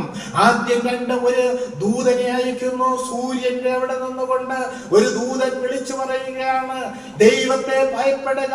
അവിടെ മൈക്ക് സാങ്ഷൻ വേണ്ട, ആരുടെയും ഗവൺമെന്റിന്റെ ഒരിതും വേണ്ട, ആരെതിർപ്പുമില്ല. ഉച്ച സമയത്ത് ഒരു സൂര്യനിൽ നിന്നുകൊണ്ട് ഒരു ദൂതൻ വിളിച്ചു. നിത്യ സുവിശേഷം, എവർലാസ്റ്റിംഗ് ഗോസ്പൽ എന്നാണ് അതിന്റെ പേര്. ഇപ്പോഴത്തെ സുവിശേഷത്തിന്റെ പേര് കൃപയുടെ സുവിശേഷം. കർത്താവിന്റെ കാലത്തുള്ള സുവിശേഷത്തിന്റെ പേര് ദൈവരാജ്യത്തിന്റെ സുവിശേഷം, കൃപയുടെ സുവിശേഷം. അത് കഴിഞ്ഞ് നിത്യ സുവിശേഷം വരികയാണ്. അത് കഴിഞ്ഞാണ് 144,000 പേരെ ദൈവം മാർക്ക് ചെയ്ത് മുദ്രയിട്ട് അവിടെ എല്ലാം ദൈവത്തെ കുറിച്ച് കാണുന്നത്. ഈ രണ്ട് സാക്ഷികളുടെ ശുശ്രൂഷകൾ തികഞ്ഞ സമയത്ത് ആഴത്തിൽ നിന്നും ഒരു മൃഗം വന്ന് അവരോട് പടവെട്ടി. അതുവരെ അവരെ കൊല്ലുവാൻ സാധിച്ചില്ല. അതായത് ദൈവം അവരെ അനുവദിച്ച സമയത്ത് അവരെ അയച്ച ശുശ്രൂഷ തീർത്തപ്പോൾ അവരെ കൊന്നു. അവിടുത്തെ ദേശം മുഴുവനും രാജ്യം മുഴുവനും ആർത്തുല്ലസിച്ചു. അവരുടെ ശവശരീരം അവിടെ യെരൂശലേമിന്റെ തെരുവീതിയിൽ ആരും മറവ് ചെയ്യാതെ അനുവദിക്കാതെ 3 ദിവസം അവിടെ കിടക്കുവാൻ ഇടയായി. ഇവരുടെ ശവം കാണുന്ന ഭൂവാസികളൊക്കെയും അവിടെ ആർത്തു ഘോഷിക്കുന്ന സമയം. എന്നാൽ വെളിപ്പാട് പുസ്തകം 11-ാം അധ്യായം 3 മുതൽ 12 വരെയുള്ള വാക്യങ്ങളിൽ നോക്കുമ്പോൾ 3.5 ദിവസത്തിന് ശേഷം 2 സാക്ഷികളുടെയും ശരീരത്തിൽ പുനരുദ്ധാനം പ്രാപിച്ച മേഘങ്ങളിൽ കണ്ടു നിന്നവർ ആശ്ചര്യപ്പെട്ടു ഭയപ്പെടുവാനിടയായി. നാറ്റം പിടിച്ച അവസ്ഥയിലായിരുന്നു അവര് വലിയ സന്തോഷിച്ചു. എതിർ ക്രിസ്തു കൂട്ടരും കൂടി സന്തോഷിച്ചു. എന്നാൽ അവരുടെ പുനരുദ്ധാനം നടന്നു, ജീവൻ പ്രാപിച്ചു. അവരുടെ പീഡനകാല മധ്യത്തില് അവരെഴുന്നേൽക്കുകയാണ്. 3.5 ദിവസം കഴിഞ്ഞ ശേഷം ദൈവത്തിൽ നിന്നും ജീവശ്വാസം അവരിൽ വന്നു. അവർ കാലൂന്നി നിന്നു. ഭൂമി മുഴുവനും, ഇപ്പോഴും നമുക്ക് പറയാം, ടെലിവിഷനിൽ കൂടെ ഭൂമി മുഴുവനും കാണുന്നു. മൃഗം വന്ന് എതിർ ക്രിസ്തു വന്ന് ഈ 2 പേരെയും കൊന്നു. അന്നേരം വിജയത്തോടു കൂടി നിൽക്കുന്ന സമയം ഭൂവാസികള് സമ്മാനങ്ങൾ കൊടുത്തയച്ച് ആർത്തുല്ലസിച്ച് അവരുടെ ശരീരം ആരും ദൈവമക്കളെ കരഞ്ഞുകൊണ്ടിരിക്കുന്ന ഒരവസ്ഥ, സ്വർഗത്തിൽ നോക്കിക്കൊണ്ട് നിൽക്കുന്ന അവസ്ഥ. ആ സമയത്താണ് അവർക്ക് ജീവശ്വാസം അവരിൽ വന്നു. അവരെ കണ്ടവർ ഭയപരവശരായി തീർന്നു. ഇവിടെ കയറി വരുമെന്ന് സ്വർഗത്തിൽ നിന്നും ഒരു മഹാശബ്ദം പറയുന്ന കേട്ടു. അവർ മേഘത്തിൽ സ്വർഗത്തിൽ കയറി അവരുടെ ശത്രുക്കൾ നോക്കിക്കൊണ്ടിരുന്നു എന്നാണ് 11-ാം അധ്യായം 11-12 വാക്യങ്ങളിൽ പറയുന്നത്. ഇനി പീഡനകാലത്തിലെ രക്തസാക്ഷികൾ, സഹസ്രാബ്ദ വാഴ്ചയുടെ ആരംഭത്തിൽ പീഡനകാലത്തെ രക്തസാക്ഷികളുടെ പുനരുത്ഥാനമുണ്ട്. അവര് കർത്താവിന്റെ വരവിൽ സഭ എടുക്കപ്പെട്ട ശേഷമുള്ള പീഡനകാലത്ത് രക്തസാക്ഷികളായി മരിച്ചു. അവരുടെ കർത്താവിന്റെ മഹത്വ പ്രത്യക്ഷതയിൽ 1000 ആണ്ട് വാഴ്ചയുടെ ആരംഭത്തിലാണ് ഇവരുടെ പുനരുത്ഥാനം നടക്കുന്നത്. പീഡനകാലത്തിലെ രക്തസാക്ഷികൾ എന്ന് പറഞ്ഞാൽ സ്വർഗത്തിലെ യാഗപീഠത്തിന്റെ കീഴിൽ അവിടെ ആത്മാക്കളെ കാണുന്നു.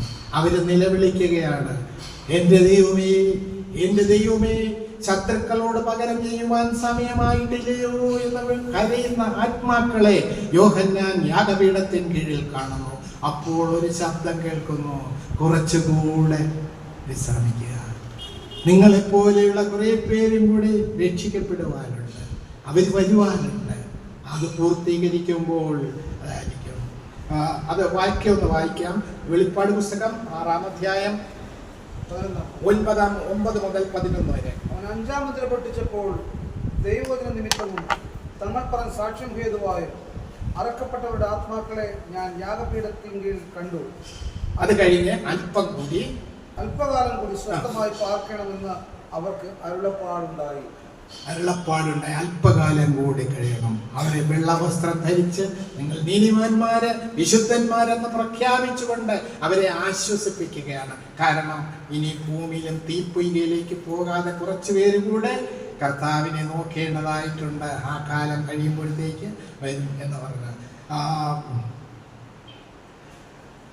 24 വെളിപ്പാട് 24 തലഛേദിക്കപ്പെട്ടവരും മൃഗത്തെയോ അതിന്റെ പ്രതിമയോ നമസ്കരിക്കാത്തവരും നെറ്റിയിലും കൈമേലും അതിന്റെ മുദ്ര കൈക്കൊള്ളാതിരുന്നവരുമായവരുടെ ആത്മാക്കളെയും ഞാൻ കണ്ടു. അവർ ജീവിച്ച് 1000 ആണ്ട് ക്രിസ്തുവിനോട്. ആരൊക്കെയാണ്? 666 മുദ്ര ഏൽക്കാൻ വിസമ്മതിച്ച ആൾക്കാര്. പീഡനകാലത്തിന്റെ അവസാന സമയം. അവര് കടയിൽ ചെന്ന സാധനമൊന്നും കിട്ടത്തില്ല, ആശുപത്രിയിലോട്ട് കയറ്റുകയില്ല, ട്രെയിനിൽ യാത്ര ചെയ്യുവാൻ സാധിക്കുകയില്ല, ഒരു കാര്യവും ചെയ്യുവാൻ സാധിക്കില്ല. കാരണം ദേഹത്ത് 666 മുദ്ര അത് റീഡ് ചെയ്യാതെ ഒന്നും കിട്ടത്തില്ല. അങ്ങനെ അവര് ചെയ്യത്തില്ല എന്ന് പറയുന്നവരെ തലഛേദിക്കപ്പെട്ടവരും മൃഗത്തെയോ അതിന്റെ പ്രതിമയോ നമസ്കരിക്കാത്തവരും നെറ്റിയിലും കൈമേലും അതിന്റെ മുദ്ര കൈക്കൊള്ളാത്തവരുടെ ആത്മാക്കളെ ഞാൻ കണ്ടു. അവരാണ് അവിടെ കിടന്ന് നിലവിളിക്കുന്നത്, അയ്യോ ദൈവമേ, സമയമായില്ലയോ, ദുഷ്ടനോട് പകരം ചെയ്യുവാൻ സമയമായില്ലയോ എന്ന് പറയുന്നത്. 40 കാലം കൂടെ കാത്തിരിക്കുക എന്ന് പറയുന്നു. ഇനി 9-ാമത് 2-ാം പുനരുത്ഥാനം. കേൾക്കുമ്പോൾ തന്നെ അറിയാം. 1-ാം പുനരുത്ഥാനം വിശുദ്ധന്മാരുടെ നിത്യജീവന്റെ പുനരുത്ഥാനം. 2-ാം പുനരുത്ഥാനം പാപികളുടെ പുനരുത്ഥാനം, ദുഷ്ടന്മാരുടെ പുനരുത്ഥാനം, നിത്യജീവൻ പ്രാപിക്കാത്തവരുടെ അവിശ്വാസികളുടെ പുനരുത്ഥാനമാണ് നടക്കുന്നത്.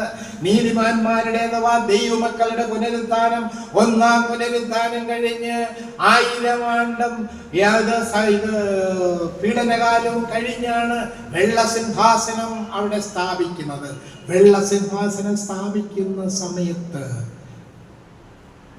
ഉൽപ്പത്തി മുതലുള്ള സകല ദുഷ്ടന്മാരുടെയും പുനരുത്ഥാനം നടക്കും. കർത്താവിനെ രക്ഷിതാവായി സ്വീകരിക്കാത്തവർ അഥവാ പാപികൾ മരിക്കുമ്പോൾ അവർ നേരെ ധനവാൻ കിടന്നിടത്തേക്കാണ് പോകുന്നത്, യാതനാ സ്ഥലത്തേക്ക് പോകുന്നു. ധനവാന്റെ ലാസിന്റെ മരണശേഷം യാതനാ സ്ഥലത്തോടെ അയ്യം വിളിക്കുന്ന ധനവാനെ നാം കാണുന്നു. അതേ അവസ്ഥയാണ് അവിടെ കാണുന്നത്. നാം നേരത്തെ കണ്ടു, ദാനിയേൽ പറയുന്നുണ്ട്, കർത്താവ് പറയുന്നുണ്ട് ഈ പുനരുത്ഥാനത്തെ കുറിച്ച്.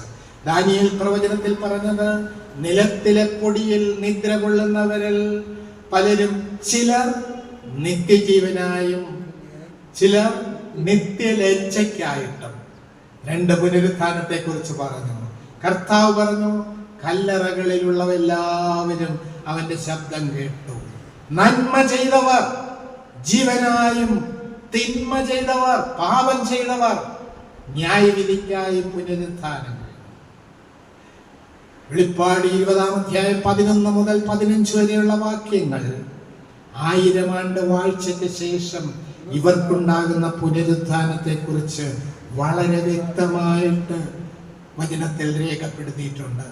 നമ്മുടെ കർത്താവ് 2-ാം വരവിന് ശേഷം സഹസ്രാബ്ദ വാഴ്ച, അതായത് 1000 ആണ്ട് വാഴ്ച ശേഷം വെള്ളസിംഹാസനം സ്ഥാപിക്കും. നമ്മുടെ കർത്താവായിരിക്കും ആ സിംഹാസനത്തിൽ ഇരിക്കുന്നത്. സകല രക്ഷിക്കപ്പെടാത്ത പാപികളും അവിടെ വന്നു നിൽക്കും. വലിയൊരു വെള്ളസിംഹാസനം.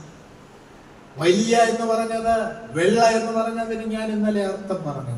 വലിയൊരെന്ന് പറഞ്ഞാല് ആദാമിന്റെ കാലം മുതൽ, ഉൽപ്പത്തി മുതൽ അത്രയുമുള്ള ആൾക്കാരെ ഉൾക്കൊള്ളണം. വലിയൊരു വെള്ള. അവിടുത്തെ ന്യായാധിപന്റെ വിശുദ്ധിയെ കാണിക്കുന്നു, പരിശുദ്ധിയെ കാണിക്കുന്നു. ആ സിംഹാസനം നീതിയോടുള്ള സിംഹാസനമാണ്, പീലാത്തോസിന്റെ സിംഹാസനമല്ല. ഇവൻ നീതിമാൻ നീതിമാൻ നീതിമാൻ എന്ന് പറഞ്ഞിട്ടും ക്രൂശിക്കാൻ ഏൽപ്പിച്ചു. ആ നീതിയല്ല, വെള്ള സിംഹാസനമാണ്, വിശുദ്ധിയോട് നീതിയോട് നടത്തുന്ന സിംഹാസനം. പുനരുത്ഥാനത്തെ കുറിച്ച് ആ വാക്യത്തിൽ വളരെ 20-ാം അധ്യായം 11 മുതൽ ഓരോ വാക്യമായിട്ട് വായിക്കാം. 20-ാം അധ്യായം 11 മുതൽ 15 വരെയുള്ള വാക്യങ്ങൾ. ഞാൻ വലിയൊരു വെള്ള സിംഹാസനവും അതിൽ ഒരുത്തൻ ക്രിസ്തു ഇരിക്കുന്നത് കണ്ടു. അവന്റെ സന്നിധിയിൽ നിന്ന് ഭൂമിയും ആകാശവും ഓടിപ്പോയി, അവയെ പിന്നെ കണ്ടില്ല. പ്രകൃതിക്ക് പോലും നോക്കി നിൽക്കാൻ പറ്റുകയില്ല. വെള്ള സിംഹാസനം ഒരുപക്ഷെ ശൂന്യതയിലായിരിക്കാം സ്ഥാപിക്കപ്പെടുന്നത്. മനുഷ്യന്റെ വാഴ്വിനായിട്ട് നയിച്ച ഈ ലോകം മുഴുവനും പാപത്തിൽ അടിപ്പെട്ടു. ലോകസൃഷ്ടി, ലോകം മുഴുവനും ഭൂമി മുഴുവനും ഇതിന് സാക്ഷി നിൽക്കാതെ അവിടെ പറയുകയാണ്, ഭൂമിയും ആകാശവും ഓടിപ്പോയി. അവിടെ നിൽക്കുന്ന വിധി കേൾക്കുവാൻ പറ്റുന്നില്ല. വലിയ പെരിഞ്ചൂളയിലേക്ക് തള്ളുവാൻ പോകുകയാണ്.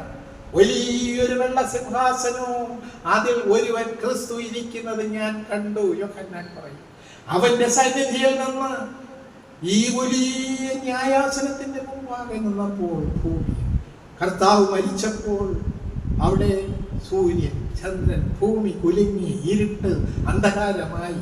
ഒന്നും കാണാൻ വെളിച്ചം നൽകുവാൻ സൂര്യന് പറ്റിയില്ല. അത്രയും കണ്ടു നിൽക്കുവാൻ പറ്റാത്തൊരവസ്ഥയാണ് നമ്മുടെ കർത്താവിന്റെ മരണസമയം. ഇനി 12-ാം വാക്യം കണ്ടു. മരിച്ചവർ, ഇന്നലെ ഞാൻ എക്സ്പ്ലനേഷൻ പറഞ്ഞു. മരിച്ചവർ ആരാണ്? ഈ ജീവൻ വിട്ടുപോയവരല്ല. മരിച്ചവരെന്ന് വെളിപ്പാട് പുസ്തകത്തിൽ പറയുന്നത് രക്ഷിക്കപ്പെടാത്തവർ. ഈ ഭൂമിയിട്ട് ശ്വാസം വിട്ടു പോകുമ്പോൾ മരിക്കുന്നതല്ല പറയുന്നത്. മരിച്ചവർ, രക്ഷിക്കപ്പെടാത്തവർ, ആബാലവൃദ്ധം. അവിടെ പ്രായ വ്യത്യാസമൊന്നുമില്ല. തിരിച്ചറിവ് പ്രാപിച്ച എല്ലാം തന്നെയും ആബാലവൃദ്ധം സിംഹാസനത്തിന് മുമ്പിൽ നിൽക്കുന്നതും കണ്ടു. അവിടെ ഇരിക്കാനൊന്നും പറ്റത്തില്ല, അവിടെ നിൽക്കുകയാണ്. പുസ്തകങ്ങൾ തുറന്നു, ജീവന്റെ പുസ്തകം. അവിടെയാണ് പേരെഴുതുന്നത്. മരിച്ചവർക്ക് അവർ കൊത്ത പ്രവർത്തിക്കത്ത ന്യായവിധി ഉണ്ടായി. 13-ാം വാക്യം.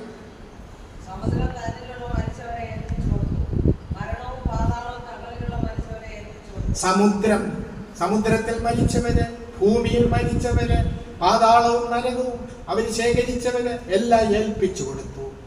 എന്നിട്ട് ഏൽപ്പിച്ചു കൊടുത്ത മരണത്തെയും പാതാളത്തെയും, പാതാളം എന്ന് പറഞ്ഞ സ്ഥലം, മരിച്ചവര്, രക്ഷിക്കപ്പെടാത്തവരുടെ സ്ഥലമാണ് അവിടെ. രക്ഷിക്കപ്പെടാത്ത പാപികളെയും രക്ഷിക്കപ്പെടുന്ന പാതാളത്തെയും തീപ്പൊയ്കയിൽ തള്ളിയിട്ടു. ഈ തീപ്പൊയ്ക രണ്ടാമത്തെ മരണം, രണ്ടാമത്തെ പുനരുത്ഥാനം. ശിവപുസ്തകത്തിൽ പേരെഴുതി കാണാത്ത ഏവനെയും തീപ്പൊയ്കയിൽ തള്ളിയിട്ടു. വെള്ള സിംഹാസനത്തിൽ നിൽക്കുന്ന അവർ രണ്ടാം പുനരുത്ഥാനത്തിൽ, ഒന്നാം പുനരുത്ഥാനത്തിലുള്ളവർ ഭാഗ്യവാന്മാരെന്നാണ് തിരുവചനത്തിൽ പറയുന്നത്. രണ്ടാം പുനരുത്ഥാനത്തിലാണ് ഇവർ വരുന്നത്. സഹസ്രാബ്ദ വാഴ്ചയ്ക്ക് ശേഷമുള്ള വെള്ള സിംഹാസനത്തിലെ ന്യായവിധിയാണ്. ആരൊക്കെയാണ് അവിടെ നിൽക്കുന്നത്? വലിയ വെള്ള സിംഹാസനത്തിന്റെ മുമ്പിൽ നിൽക്കുന്നത് മരിച്ചവർ, ആബാലവൃദ്ധം. ന്യായവിധിക്കായി എടുത്ത തെളിവുകൾ എന്നാൽ അനേക പുസ്തകങ്ങളുണ്ട്. സ്മരണ പുസ്തകം, കണ്ണുനീരിന്റെ പുസ്തകം, അനേക പുസ്തകങ്ങളുണ്ട്. പുസ്തകങ്ങൾ ഓരോന്നും തുറന്നു. ദൈവമക്കളും കണ്ണുനീര് വീഴ്ത്തിയ രംഗങ്ങൾ, അനേകം അവിടെ എഴുതപ്പെട്ട രേഖകളുണ്ട്. അതെല്ലാം തുറന്നു. ന്യായവിധിക്കുള്ള ശിക്ഷയപ്രകാരം പുസ്തകങ്ങളിൽ എഴുതിയിരിക്കുന്നത് ഒത്തവണ്ണം മരിച്ചവർക്ക് പ്രവർത്തികൾക്കടുത്ത ന്യായവിധി ഉണ്ടായി. അതിന്റെ കാരണം ജീവപുസ്തകത്തിൽ പേരില്ല. രക്ഷിക്കപ്പെട്ടവർ ശാരീരികമായി മരിച്ചവരെങ്കിലും നിത്യജീവൻ പ്രാപിച്ചവരാണ്. രക്ഷിക്കപ്പെടാത്തവർ വെള്ള സിംഹാസനത്തിന് യോഹന്നാൻ കാണുന്നത് അവർ ശാരീരികവും ആത്മീകവുമായിട്ടും മരിച്ചവരാണ്. ജീവനുള്ളവർ, മരിച്ചവർ. ഒന്നാം പുനരുത്ഥാനത്തിലുള്ളവരെ പറയുന്നത് ജീവനുള്ളവർ എന്ന് വിളിക്കുമ്പോൾ രണ്ടാം പുനരുത്ഥാനത്തിലെ ആൾക്കാരെ വിളിക്കുന്നവർ മരിച്ചവർ, ഒന്ന് ജീവനായും ഒന്ന് നിത്യനാശത്തിനായിട്ടും. അവർ ആത്മീകമായിട്ട് മരിച്ചവരും നിത്യശിക്ഷയ്ക്ക് വിധേയപ്പെട്ടവരും ആണ്. ലോകാരംഭം മുതൽ സഹസ്രാബ്ദകാലത്തിന്റെ അവസാനം വരെയുള്ള സകല രക്ഷിക്കപ്പെടാത്ത പാപികളെയും ന്യായാധിപനായ കർത്താവിന്റെ മുമ്പിൽ ഹാജരാക്കും. സമുദ്രം, ഭൂമി, പാതാളം ഇതെല്ലാം തന്നെയും ഏൽപ്പിച്ചു കൊടുക്കുന്നു. ക്രിസ്തുവിനെ കൂടാതെ സമുദ്രത്തിൽ മരിച്ചവരെ സമുദ്രം, ഭൂമിയിൽ മരിച്ചവര് അടക്കപ്പെട്ടവര് അവര് ആത്മാക്കളെ പാതാളവും വിട്ടുകൊടുത്തു. മരണം, പാതാളം ഇവരെ രണ്ടിനെയും തീപ്പൊയ്കയിൽ. പാതാളം എന്ന് പറയുന്നത് മരിച്ചവരുടെ ആത്മാക്കൾ യാതന അനുഭവിക്കുന്ന സ്ഥലമാണ് പാതാളം. പുനരുത്ഥാനം ലഭിക്കുന്നു, ഇവർക്ക് ലഭിക്കുന്നു. വിശ്വാസി മരിക്കുമ്പോൾ ശരീരം ഭൂമിയിലോ സമുദ്രത്തിലോ ആയിരിക്കാം. വിശ്വാസിയുടെ ദേഹിയും ആത്മാവും ദൈവസന്നിധിയിലായിരിക്കും. അവിശ്വാസിയുടെ മരണത്തിൽ ശരീരം സമുദ്രത്തിലോ ഭൂമിയിലോ അടക്കപ്പെടുന്നുവെങ്കിലും ദേഹിയും ആത്മാവും യാതനാസ്ഥലത്ത് കിടന്ന് അവരും ഇങ്ങോട്ട് വരും. അവർ വന്ന് ഒരുമിച്ച് പുതിയ ശരീരം അവർക്ക് ലഭിക്കും. അവരും തേജസ്സുള്ള ശരീരമല്ല ലഭിക്കുന്നത്, ന്യായവിധി അനുഭവിപ്പാനുള്ള ശരീരം, അത് പുനരുത്ഥാനം. സമുദ്രവും ഭൂമിയും അവിശ്വാസികളുടെ ശരീരത്തെ ഏൽപ്പിച്ചു കൊടുക്കുമ്പോൾ പാതാളം അവരുടെ ദേഹിയെയും ആത്മാവിനെയും ഏൽപ്പിച്ചു കൊടുക്കും. ഗന്ധകം കത്തുന്ന തീപ്പൊയ്കയിലേക്കാണ് ഇടുന്നത്. തീപ്പൊയ്കയിൽ വീഴുന്നത് മൃഗവും കള്ളപ്രവാചകനുമാണ്. സാത്താന്യ തൃത്വത്തിൽ രണ്ടാമനും മൂന്നാമനും ആരൊക്കെയാണ്? മൃഗവും കള്ളപ്രവാചകനും. അത് ഞാൻ അടുത്ത ക്ലാസ്സിൽ അതിലെ സാത്താന്യ തൃത്വത്തെ കുറിച്ച് 1000 ആണ്ടുകൾക്ക് ശേഷം അവരുടെ നേതാവായ പഴയ പാമ്പായ സാത്താൻ അവനെയും പിടിച്ച് ഈ തീപ്പൊയ്കയിലേക്ക് ഇടും. വലിയൊരു വെള്ള സിംഹാസനത്തിലെ ന്യായവിധിക്കായി. ശാരീരിക മരണം ഈ ലോകത്തിൽ നിന്ന് വേർപാടാണെങ്കിൽ ഇവ രണ്ടും പാപത്തിന്റെ ഫലമായി ഉണ്ടായതാണ്. രണ്ടാം മരണം എന്ന് പറയുന്നത് നിത്യമരണമാണ്. രക്ഷിക്കപ്പെടാത്ത ഒരുവന്റെ മനുഷ്യാത്മാവ് ദൈവവുമായിട്ട് എന്നേക്കും ബന്ധം പിരിയുന്നതാണ് നിത്യമരണം എന്ന് പറയുന്നത്. അവർക്ക് നിത്യ തീപ്പൊയ്കയിലേക്കാണ് പോകുവാൻ ഇടയാകുന്നത്. എന്നാൽ അവർക്ക് ശിക്ഷ ലഭിക്കുന്നത് നമ്മൾ കർത്താവിൻ്റെ സന്നിധിയിലേക്ക് എടുക്കപ്പെട്ട് അവിടെ ന്യായാസനത്തിന്റെ മുമ്പാകെ നിൽക്കും. അവിടുത്തെ കുഞ്ഞാടിന്റെ കല്യാണമുണ്ട്, കല്യാണ സദ്യയുണ്ട്. ആ സമയത്ത് ഭൂമിയിൽ പീഡനകാലം നടക്കുകയാണ്. ആ പീഡനകാലത്തിലും കുറേ പേരൊക്കെ ക്രിസ്തുവിനെ അറിയുവാനിടയാകും. എന്നാൽ അവർ മണവാട്ടി സഭയുടെ അംഗങ്ങളായിരിക്കുകയില്ല. അവർ ദൈവത്തോടൊപ്പം അവിടെ വാഴുവാൻ ഇടയാകും. 1000 ആണ്ട് വാഴ്ചയ്ക്ക് ശേഷം മുതൽ ആ സമയം നിത്യദണ്ഡത്തിന് കാരണമായ രണ്ടാം മരണത്തിന് കാരണം അത് അവര് കർത്താവിനെ സ്വീകരിക്കാത്തത് കൊണ്ടാണ്. അവരെങ്ങനെയുള്ളവരാണെന്ന് വെളിപ്പാട് 21-ാം വാക്യത്തിൽ വായിക്കുന്നുണ്ട്. ഭീരുക്കൾ, അവിശ്വാസികൾ, അറയ്ക്കപ്പെട്ടവർ, കുലപാതകന്മാർ എന്നൊരു ലിസ്റ്റ് തന്നെയും അവിടെ രേഖപ്പെടുത്തിയിട്ടുണ്ട്. രണ്ടാം പുനരുത്ഥാനത്തിൽ നിന്ന് നാം രക്ഷ പ്രാപിച്ചിരിക്കുകയാണ്. രക്ഷിക്കപ്പെട്ടവരുടെ പുനരുദ്ധാനം ക്രിസ്തുവിന്റെ രണ്ടാം വരവിന്റെ 1-ാം ഘട്ടത്തിൽ നടക്കും. അതിനാണ് തെസ്സലോനിക്ക ലേഖനത്തിൽ കർത്താവ് താൻ ഗംഭീരനാദത്തോടും പ്രധാനത്തോടും പറയും, നാം എത്ര ഭാഗ്യമുള്ളവരാണ്. കുഞ്ഞാടിന്റെ കല്യാണ സദ്യയ്ക്ക് പോകുമ്പോൾ ഭൂമിയിൽ മഹാദൈവത്തിന്റെ അത്താഴം നടക്കുവാൻ പോകുകയാണ്. അവിടെ നിന്നൊരു ദൂതൻ വിളിച്ചു പറയുന്നു, ഹേ പറവകളെ വന്നുകൂടുവേൻ, ഈ ലോകത്തിലെ ആൾക്കാരുടെ ശവം തിന്നുവാനായിട്ട് വരുവിൻ. അതാണ് മഹാദൈവത്തിന്റെ അത്താഴം. അവിടെ ഹർമഗദോൻ യുദ്ധത്തോടുള്ള ബന്ധത്തിൽ മഹാസദ്യ നടക്കുവാൻ പോകുകയാണ്. ദൈവം അനുഗ്രഹിക്കട്ടെ. ഈ 2 ക്ലാസ്സുകൾ എടുക്കുവാനിടയായി. ഞാൻ അടുത്ത വെള്ളി, ശനിയാഴ്ച 2 ദിവസങ്ങളിലായിട്ടായിരിക്കും ക്ലാസ്സുകൾ. അതായത് ഈ ക്ലാസ്സുകൾ ഞാനിപ്പോൾ ചാപ്റ്റർ ഇനി അടുത്ത 10-ാമത്തെ പീഡനകാലം ആണ് ഇനി അടുത്തത് തുടങ്ങേണ്ടത്. ഇനിയുള്ള സബ്ജക്റ്റുകൾ വളരെ അധികം